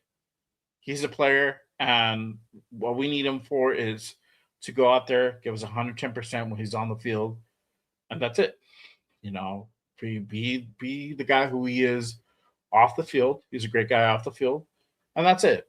We don't need him to be anything else besides that. And I think it's hard for a guy like Maxx to go ahead and do something like that when before you had a voice, you had a bigger voice, and he still kind of does, and you were able to go ahead and influence some shit. It just didn't work out that way. So yeah, that's kind of rad. See, Greg is like, I'm ready for the combine in March for sure. Yeah, shout out to my guy Lecky. He says every offseason, nothing but drama. If Maxx wants to leave, let him go. For sure, bro. For sure. It's if he wants out, he's out. Let him go. Yeah. Troy says, I'm done with this rumor. If he wants to go, then go and get the best deal for him. Facts, bro. Facts. For sure. For sure. Let me go ahead and yeah, my guy Chewy says it's just tough for me to let go of talent when we lack so much. I don't want to see another Gruden trade situation, but I hear you for sure.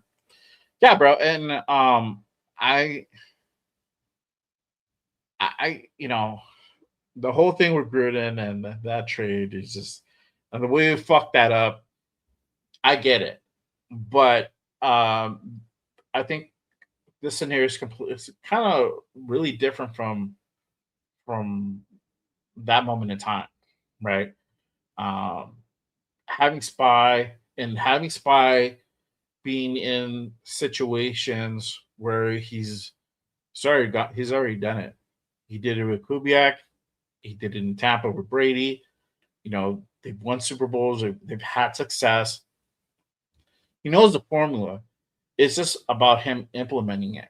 And I think because him being a year one GM and having that arranged marriage with Pete, and Pete having so much accolades and him being also a Super Bowl winning coach, and Pete doing it in different levels, it's like, how are you going to go ahead and try to do the things that you want to do, knowing that Pete is set in his ways or wants to do things in a certain way?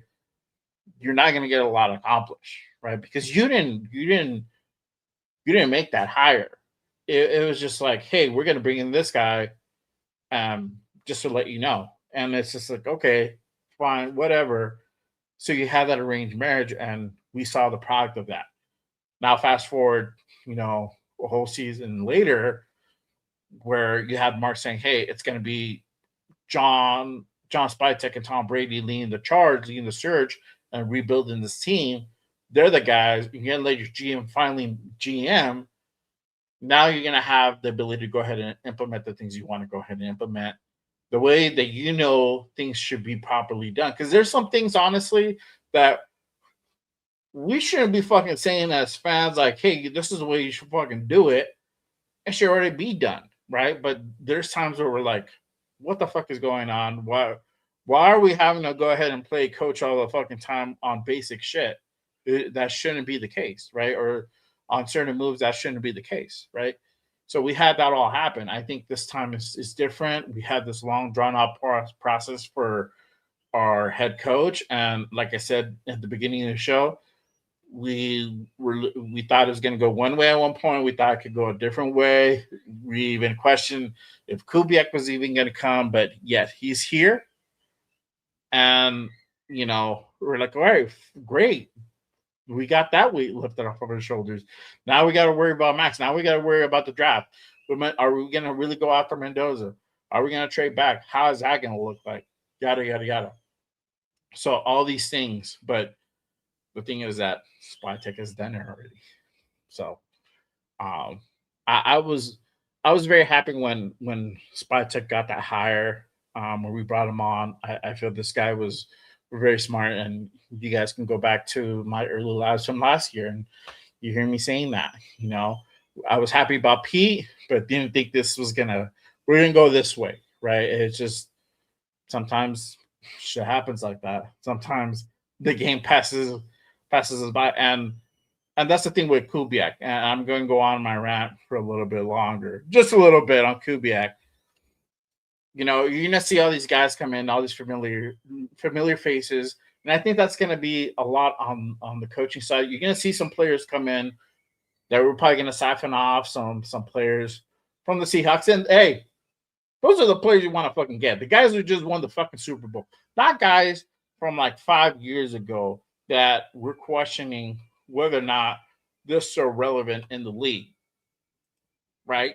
We're gonna bring in those type of guys, and I'm 100% with that, right? We're talking about Raheed Shaheed possibly becoming a Raider, and that could be a potential wide receiver one. That means we don't have to go ahead and draft one, right? We might pick up one of their offensive tackles. That guy might come over. We don't know. I've heard that rumor.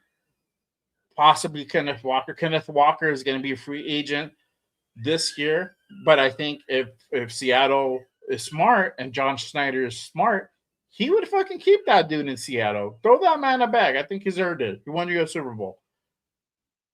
But you might see some guys that we might possibly siphon off. But I think with this offseason, we're going to see a balance, more balanced guys from just talent. You're going to bring in talent. That's what you want.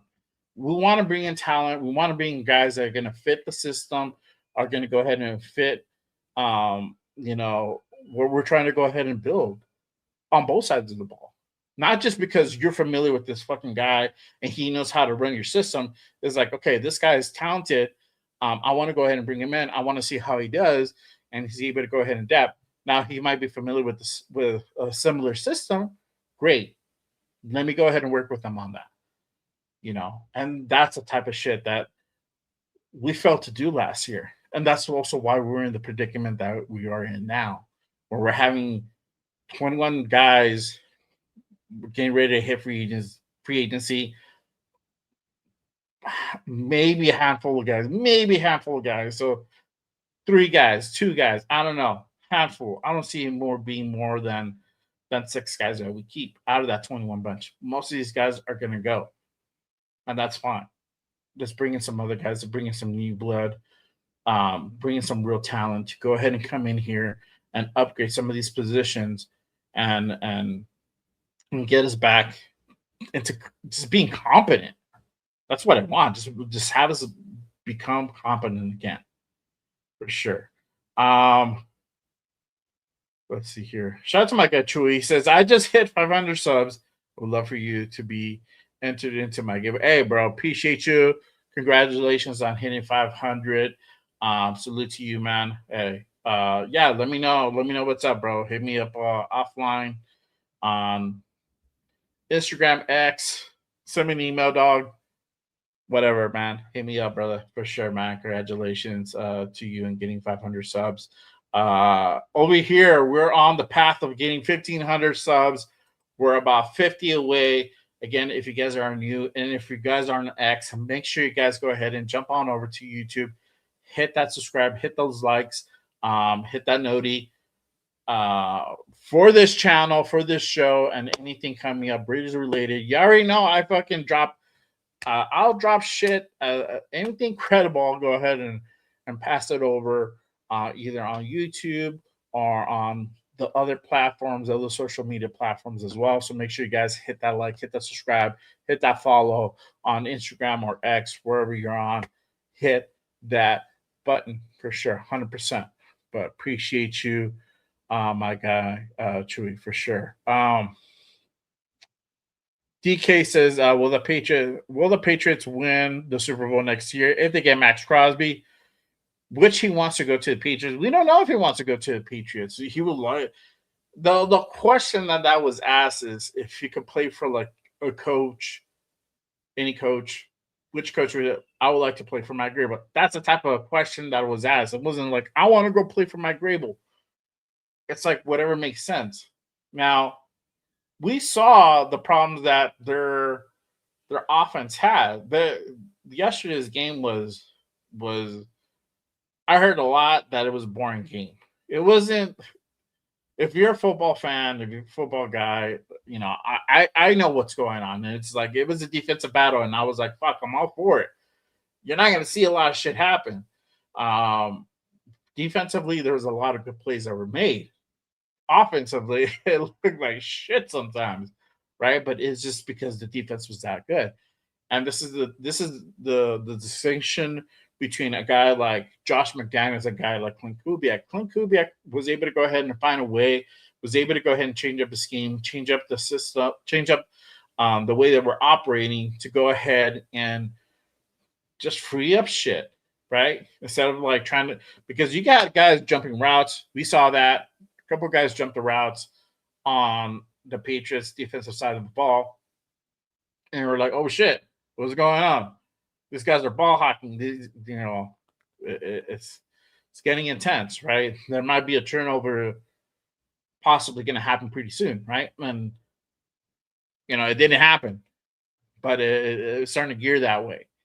And but it was a lot of back and forth, and you had some drive stall off from the Seahawks. You had a lot of drive stalled out by the Pats. They couldn't get shit going until fourth quarter, right? That's when eventually the game started breaking up. We started opening up, and that's kind of how it went. But Klint had to start running the ball, and as you know, Klint likes to run the ball. Run first. That's what he does, and that's what happened. And Kenneth Walker was able to go ahead and make shit happen and open up shit, and eventually they were able to go ahead and get a couple scores to make the difference in the game. They won by 16 points. May got sacked. May did not look good at all. So they have to fix some stuff. Will Campbell was getting owned yesterday, bro. Plain and simple. Will Campbell was getting owned. And I forgot the other rookie as well. He did not have a good game. That was the worst time to have a bad game, right? The Super Bowl. But it happens, man. And hopefully Will Campbell grows from it and he becomes a better player, bro. And the guy has a lot of talent. For them to make it that far with 2 rookie offensive linemen doesn't happen often at all. Do I think they win the next year? No. They'll probably make it back to the playoffs, but I don't think they will. They'll win it for sure. My guy James, already with the hold on, dog. Yes, sir. Appreciate you, my guy, pulling up. Salute to you, man. Yes, sir. Yeah. So, yeah, the Seahawks line is young too, but I don't think they had 2 rookie guys like that. And I think they had a little bit more mix. But even them, they weren't that great either. I mean, it's just like their offensive line is cool. It's not like the best offensive line because they were pressuring Darnold, bro. They were pressuring Darnold. And they had to take Kubiak to go ahead and change that up. But eventually, Kubiak was able to find a way and get a couple scores, and Darnold started getting into a rhythm. He was able to make some good throws when it counted, and that's at the end of the day, a win's a fucking win. You won the fucking Super Bowl. Yes, you remember you won it by 1 point, but you still fucking won it. When you had scenarios like that, we've had scenarios like that. So at the end, a win is a win, however it fucking looks like. To me, it doesn't matter, man. I would take it, but hopefully we fight and we're competitive, or at least competent. Like I said, competent this year, and we can be in some of these games. And even though we might not have a best record, for us to be competent and look competent out there and fight in some of these games, it's gonna show a lot. Like the saying goes, the NFL is good when the Raiders are good. And you saw that the Pats basically had kind of no business being there at the Super Bowl. For real. But whatever. I'm going to move on to a couple more things. Again, make sure you guys go ahead and get your questions in, comments, whatever. Appreciate you guys pulling up and rocking with me this Monday night. Again, The Klint Kubiak era has begun. Kubiak is in Vegas, touchdown earlier today. If you missed it, go ahead and rewind real quick to the beginning of the show, and I played the clip of Kubiak touching down at McCarran. Got greeted by SpyTech, or I don't know if it was McCarran, but touchdown in Vegas, greeted by SpyTech company. All the Kubiak kids, most of them were with Raider drip. So I already know, man. Coach is representing. He's happy to be here. So happy about it. Want to touch on this, right? Because we had this also come up. Mendoza and Kubiak, is that a match made in heaven? And I've seen that, heard that, and I talked about it earlier in regards to, if we didn't have the number one pick, would Kubiak even be a pipe dream? Would it even be a thought? And I think the answer would be no, right? It does make a difference to have the number one pick.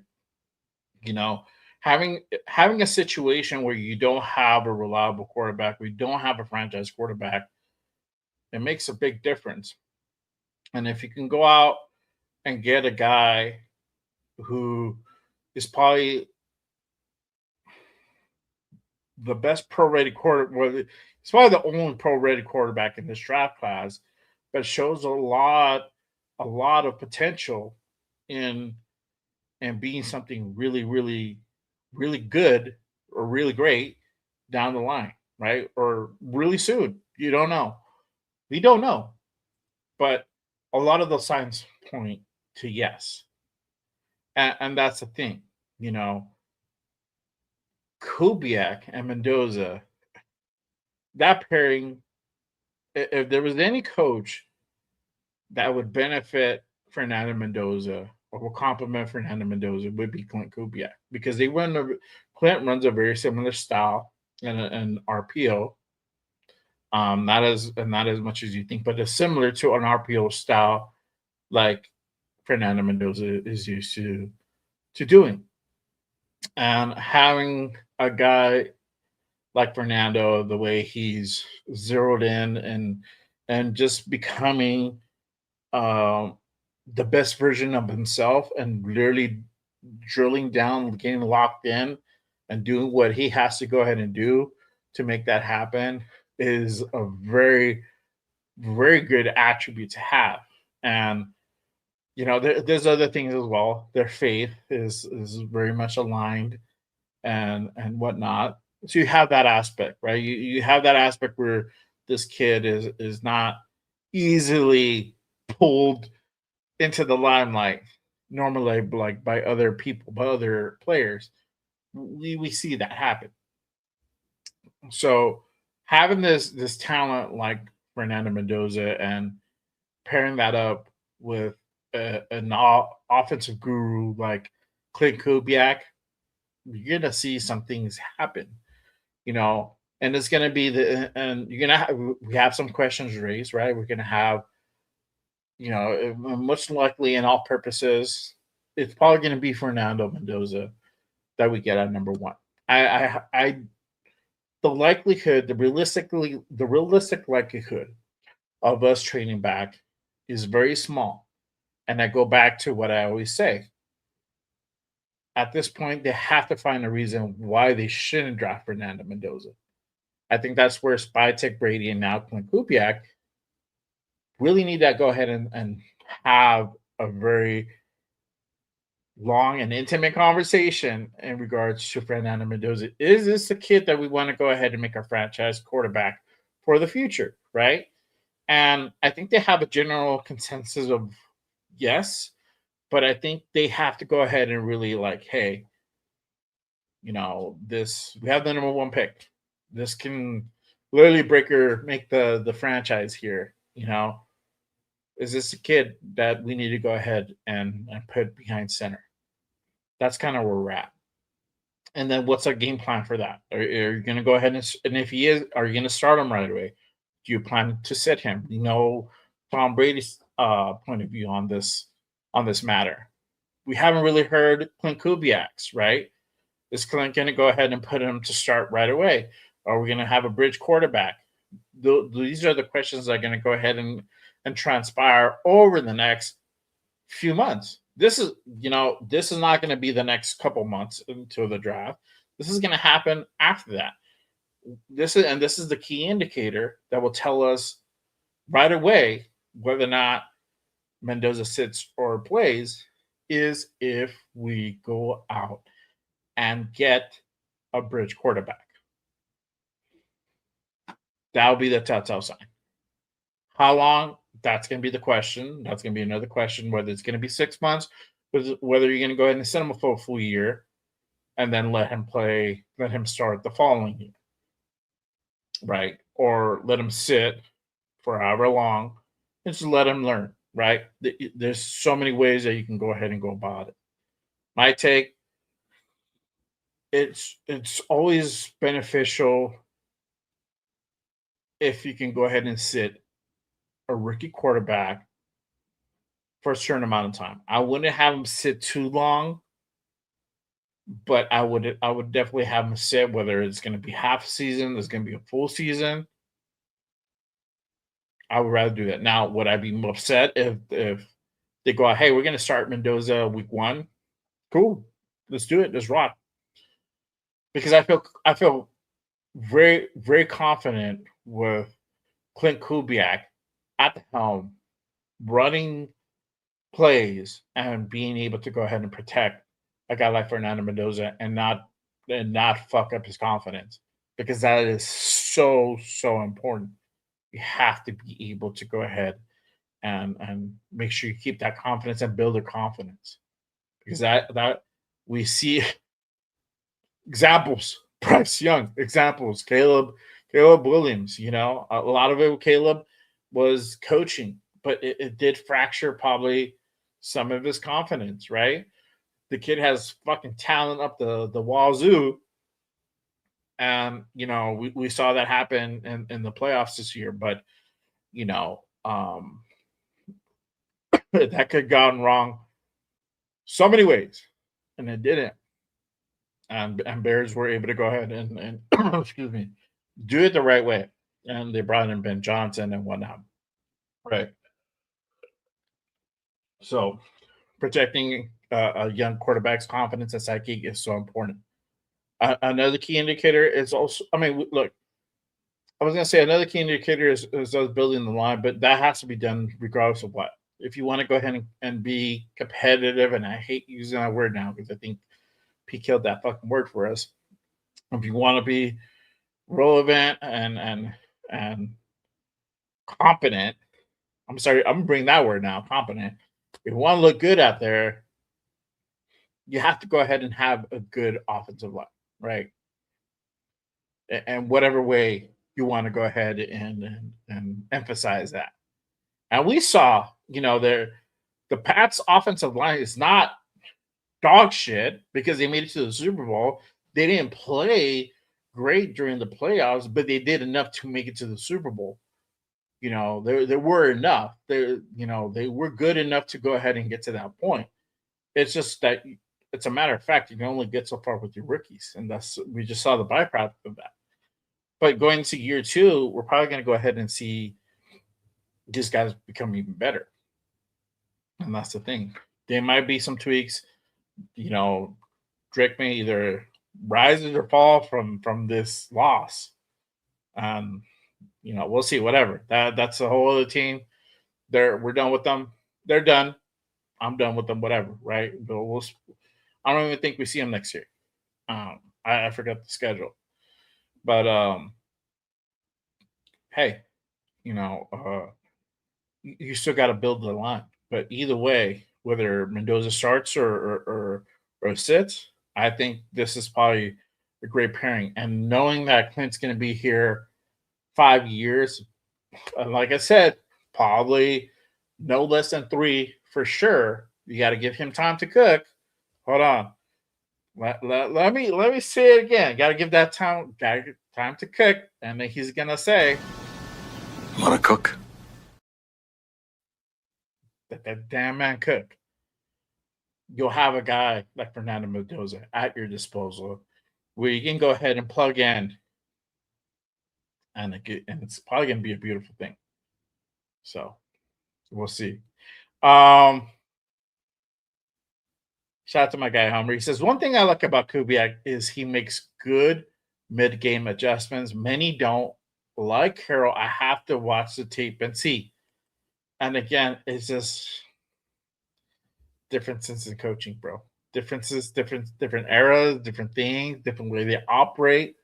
All that it plays a factor. The way that we went through free agency, the way we went through some of the draft was very indicative of how our season was going to go. We never addressed the nickel position, and we fucking paid for that a lot of the time. You know, we thought that that our guy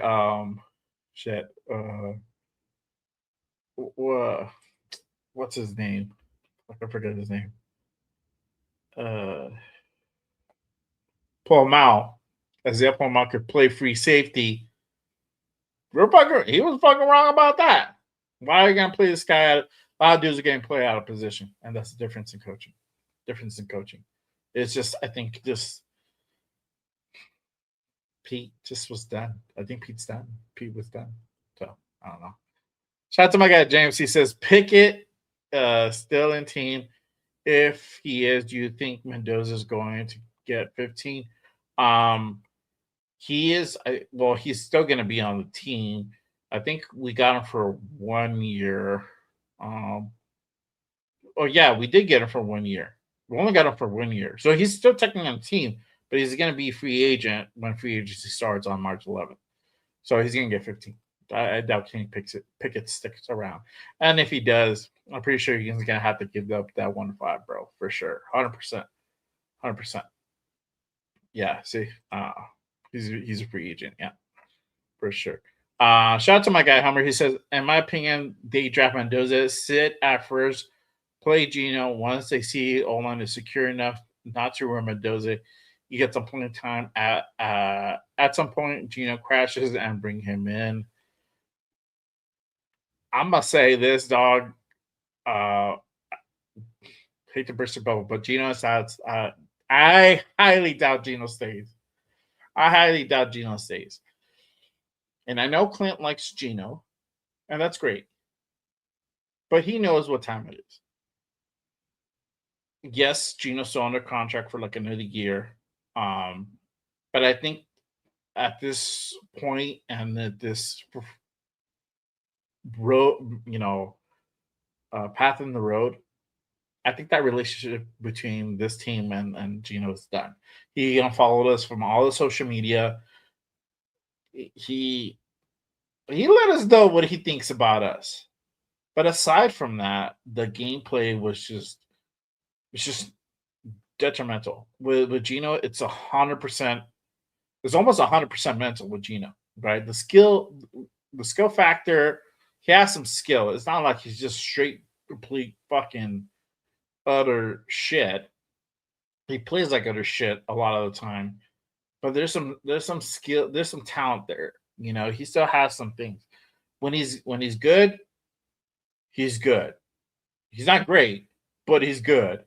When he sucks, this is what it looks like. That's just the way it is. And I think that there's so much animosity, and there's so much the vibe is just not good.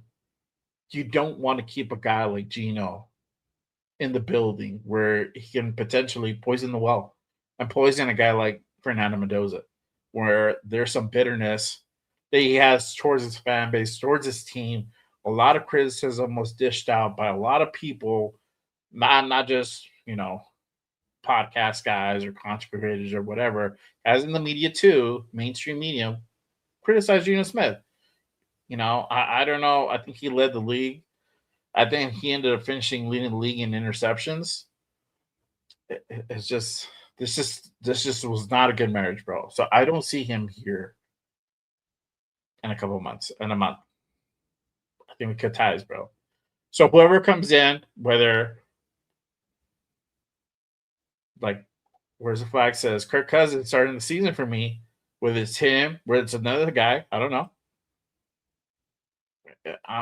It's not Gino. I don't think it's Gino, bro. So I appreciate you, my guy. Salute to you. Thank you, man. Appreciate you, my guy, pulling up. Salute. Thank you, man. That means a lot. My guy Ryu Ken says Kubiak already in Vegas. Wasted no time. We already behind the 8 ball combined. And is in 2 weeks. We gotta get our staff together, dude. This is hard work. Yeah, dog. You had to. And this was the downfall. This is why I made the show the other week. Says, are we gonna go ahead and wait for Kubiak, or are we gonna go ahead and bring in a guy like Davis Webb, right? Because this is what's gonna happen. No matter what, you had to wait. If you're gonna go in for Kubiak, you had to wait for him. The clock starts now. So we've been on the draft clock from whenever the fuck our last game was, January 8th or 9th. I don't know. I forgot when our last game was, right? So we've been on the clock since early January.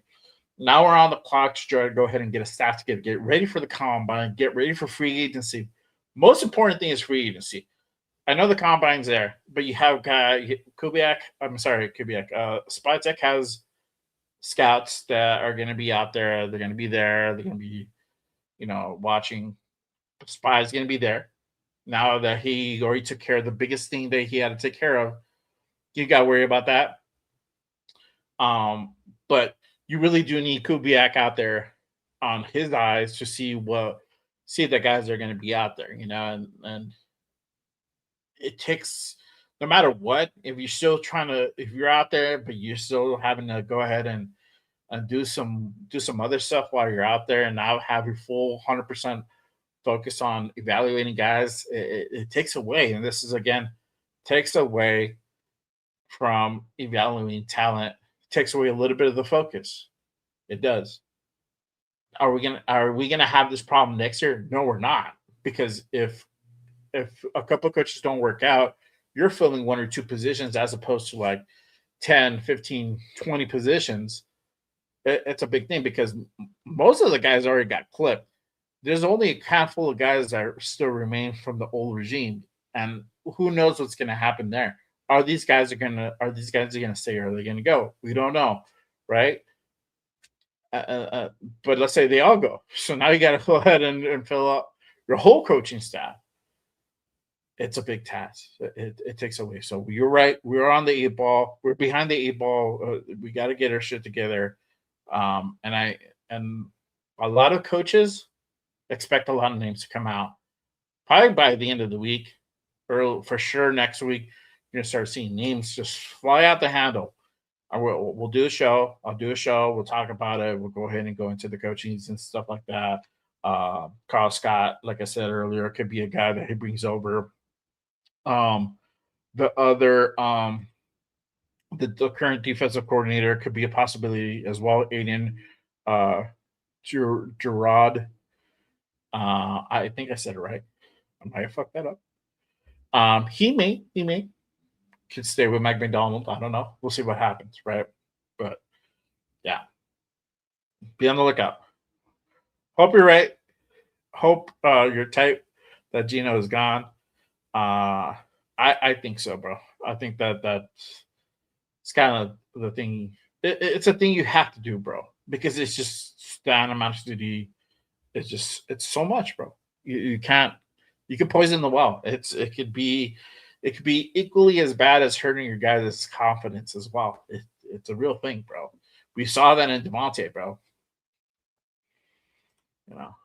My guy Chad, he says my boy Steven is going to the doctor because he doesn't know. Shout out to Steven, bro.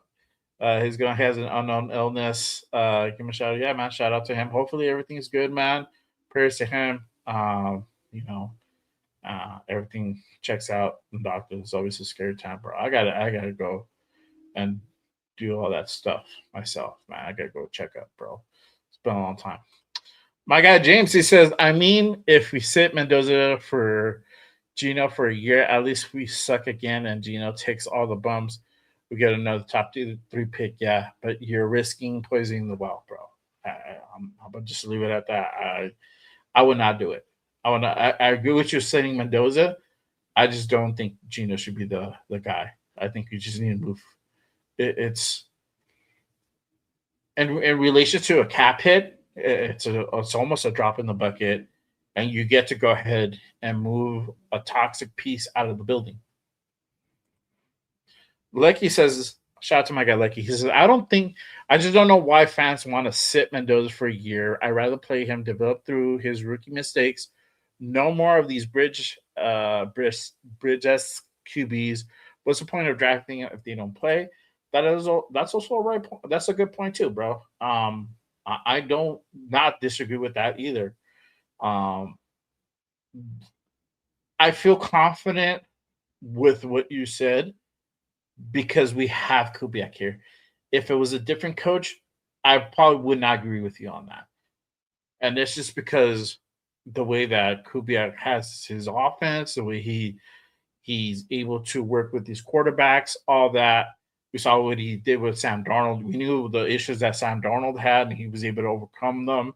You know, I was a big criticizer of him from last year. His time with Minnesota, how he couldn't get shit done on 2 occasions, and it was completely different this year. He came literally full circle, which is a great moment to him. Shout out to Sam Darnold. But yeah, man, I mean, it's just because we know what Kubiak can do. But look at Carr and look at Carr. And we'll talk about really quick. I'll talk about the Carr thing, and then I'll probably go ahead and hit the thing after that. I'll probably bounce out after that. But and again, make sure you guys go ahead and get your comments and questions in. With Ola DC, look at fucking the time with him at DC there. They're putting up like 40 fucking points per game almost.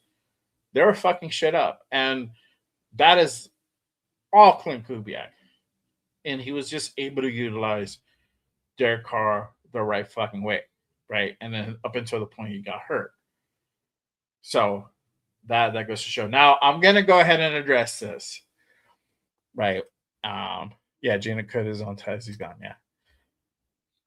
I'm going to say this with the whole Derek Carr situation. And I know Derek Carr came out in his pod, when he knew that the whole move between Raiders and Kubiak was really going to go ahead and happen. He said, hey, coach, hit me up if you ever need me.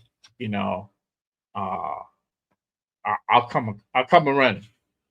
And so now we have all the whole Derek Carr rumors going out there that, he might come out of retirement. I wish I would have said one. Could possibly come out of retirement. It's a whole thing. It's actually gaining some steam on this shit, right? I want to remind everybody. For one, I love DC, but his time with the Raiders is past and gone. And we're done with that. I don't want a Carr 2.0. I don't want a Carr threat. I don't want him as a coach. I don't want nothing of that sort. Not to say that he's not talented. He is definitely talented, but his time again has passed. We are on a good path right now. We're on our way to go ahead and build this team the right way. We're probably going to be one of the youngest teams out there, probably this season, if not the youngest team. Right? It just depends how we draft and type of guys we get in free agency. But it's looking that way, right? And so we got all this new blood. Let's continue on that path. I want to remind everybody, and probably some people forgotten, Derek Carr retired for a reason, because of his injury. Because this dude needed season-ending surgery for his arm, his throwing arm. His arm is linguini. Now, I know he didn't play for a whole season, and I read an article saying that he's been working out and doing all these things to go ahead and rehab it. He still needed surgery. It is what it is. I don't trust a guy with an arm like that. There's too many questions. We don't know how his durability is in regards to his arm. The player, Derek Carr, we know that guy is fucking tough as nails, But the arm, no, we just don't know. And I just don't want us to go through that no more. And this is the thing about our fan base, and I love our fan base for this. We're passionate. We love our guys. This is why we're having arguments and discussions about Maxx Crosby, whether people want him to stay, people want him to go, because this fan base loves their players. They get enamored with their players, and that's fine. But when they exit, let's keep them out of the building. Let's keep them out the door. I'm for Derek Carr signing a one-day deal to retire as a Raider. Fuck yeah, 100%. That deserves that shit. All the bullshit he's done, 100%. But should we bring him back to go ahead and be a bridge? No fucking way. No fucking way. His arm, for one, his arm is linguini. Two, and this is the thing I read earlier, and I want to go ahead and kind of spit some knowledge to everybody real quick. Derek Carr is still under contract by the Saints. He's on the retired reserves list, or the injury retired list. So they're not paying him, but they still own the rights to him.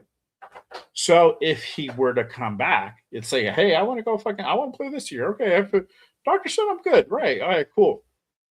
They have to take him off of that, and then they own the rights to him. So any team that he wants to go play for, or any team that he's interested in, they have to go ahead and either most likely trade for him. Maybe they can buy out the contract. I doubt that, but they most likely have to go ahead and trade. With our situation, with us being so needing and draft capital and whatnot, we cannot afford to go ahead and make a trade for that. So the whole scenario of us going out, and again, clip the shit. The whole scenario with us going out and trying to bring in Derek Carr to bridge is a little bit of a pipe dream. I'll be very surprised if it happens, and I think it's a little bit careless if it does happen, because that's just a fact. We have to go ahead and provide some type of compensation to New Orleans to get Derek Carr's rights, player rights, because he's still under he's still under contract. He's just retired. He's just not he's not on their active roster, so they don't have to pay him. But if he decides, I want to go ahead and play in the NFL again, they have to compensate New Orleans if a team wants him. So I say no, not even at a coaching level. I would like him just to be where he's at, a fan. If he wants to come in and, be the alumni, take part in all the ceremonies, that's great. But other than that, not interested. Not interested. And I know somebody, I know said, I'll take Carr as a QB coach. You don't want him. You don't want him necessarily as a QB coach. You're gonna have, most likely, if it happens, you're gonna have the Seahawks a QB coach coming in. Andrew Janoko.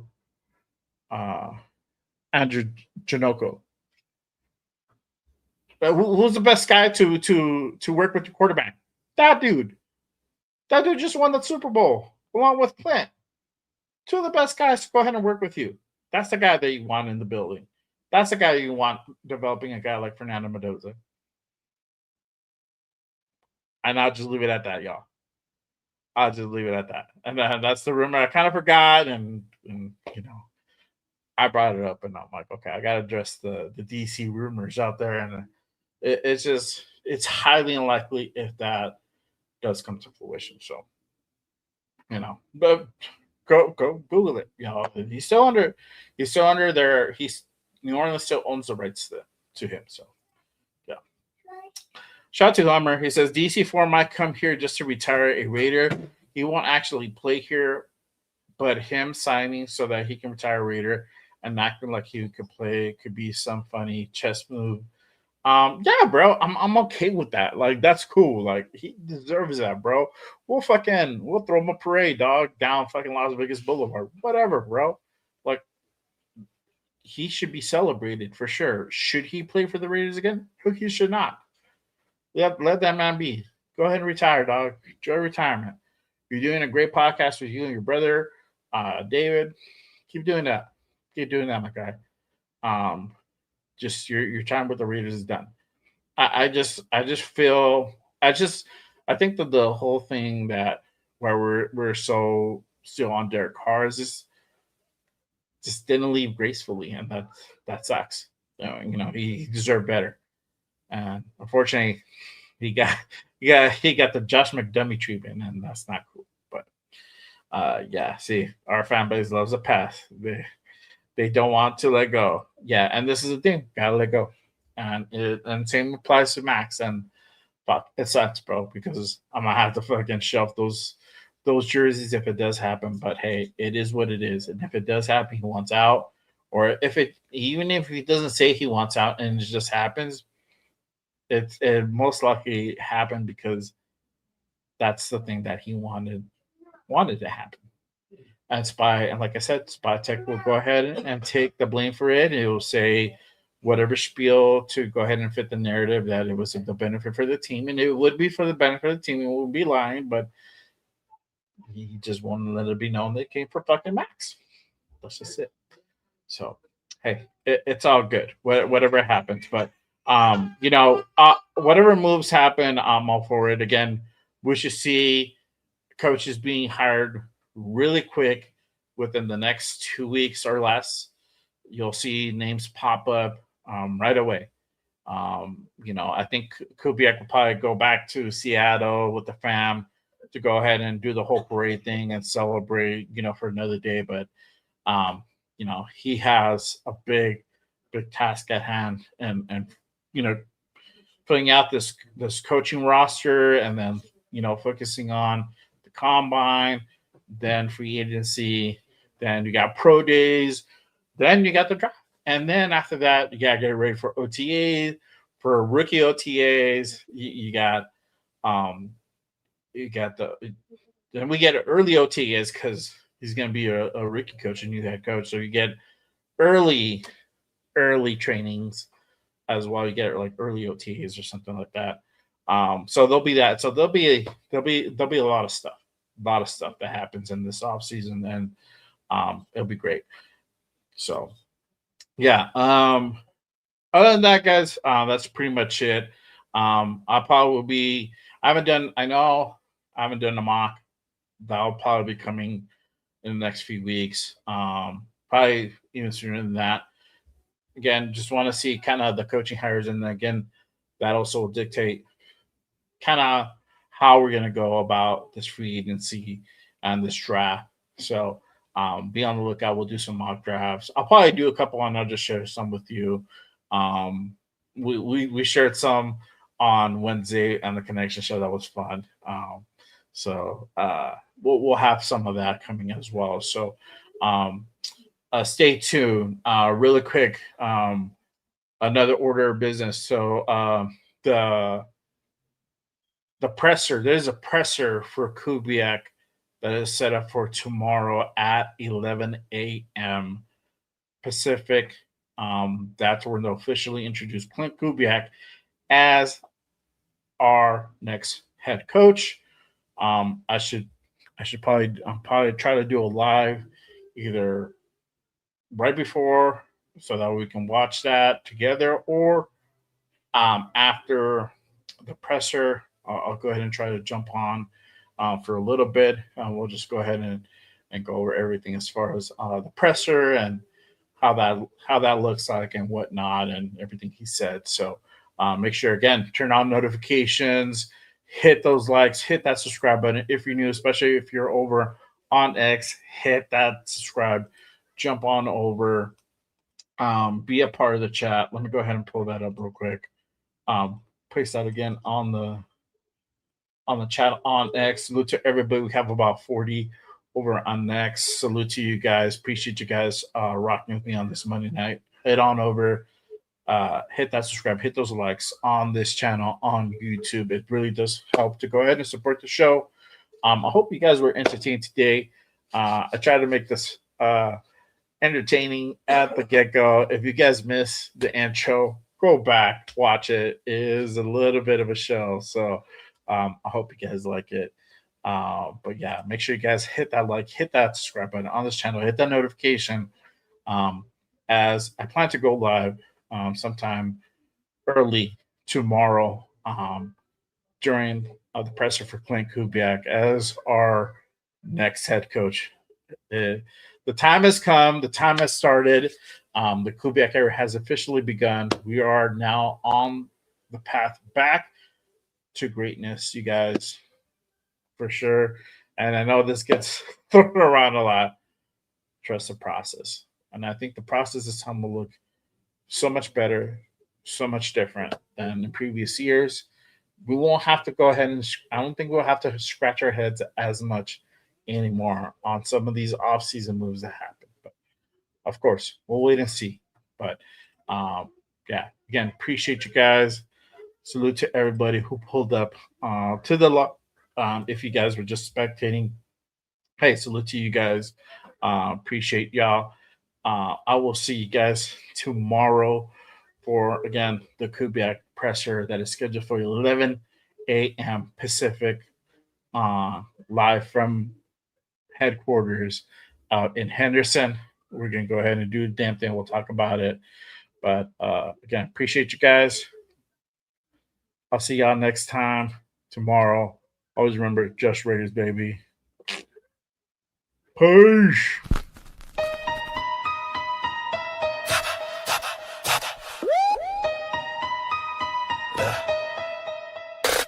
J Raider, the creator with the killer content, hot takes and the dopest. Gas Raider Nation, from Oakland to LA to Vegas. Nothing greater than the Raiders, only facts. Just Raiders, just Raiders, just Raiders. Stand up, just Raiders, just Raiders, just Raiders. Welcome to the channel. It's called Just Raiders, baby. If you ain't subscribed, then you gotta try. Just Raiders, baby, nothing but love for the Raiders. Been an OG before 93. Shout out to the nation, they always crazy. So nation, ride with me, taking over my style. It's amazing, making hits like Maxx on the blitz. The silver and black, on the attack. They on the map, if you a fan, then you with that. J Raider, the creator with the killer content, hot takes and the dopest. Gas Raider Nation, from Oakland to LA to Vegas. Nothing greater than the Raiders, only facts. Just Raiders, just Raiders, just Raiders, just Raiders, just Raiders, J Raiders, just Raiders, just Raiders, just Raiders, just Raiders, just Raiders. Putting on shows like Brock on the go. We just like J Raider, the innovator, making shows like Good Morning Raiders, the originator. Raiders Unfiltered, raw, never censored. The post-game reaction, nothing but action. Just Raiders, baby. Just Raiders. Just Raiders, baby. J Raider, the creator with the killer content. Hot takes and the dopest, yes. Raider Nation, the only nation. There ain't no question. Just win, baby. Win, baby. Just win.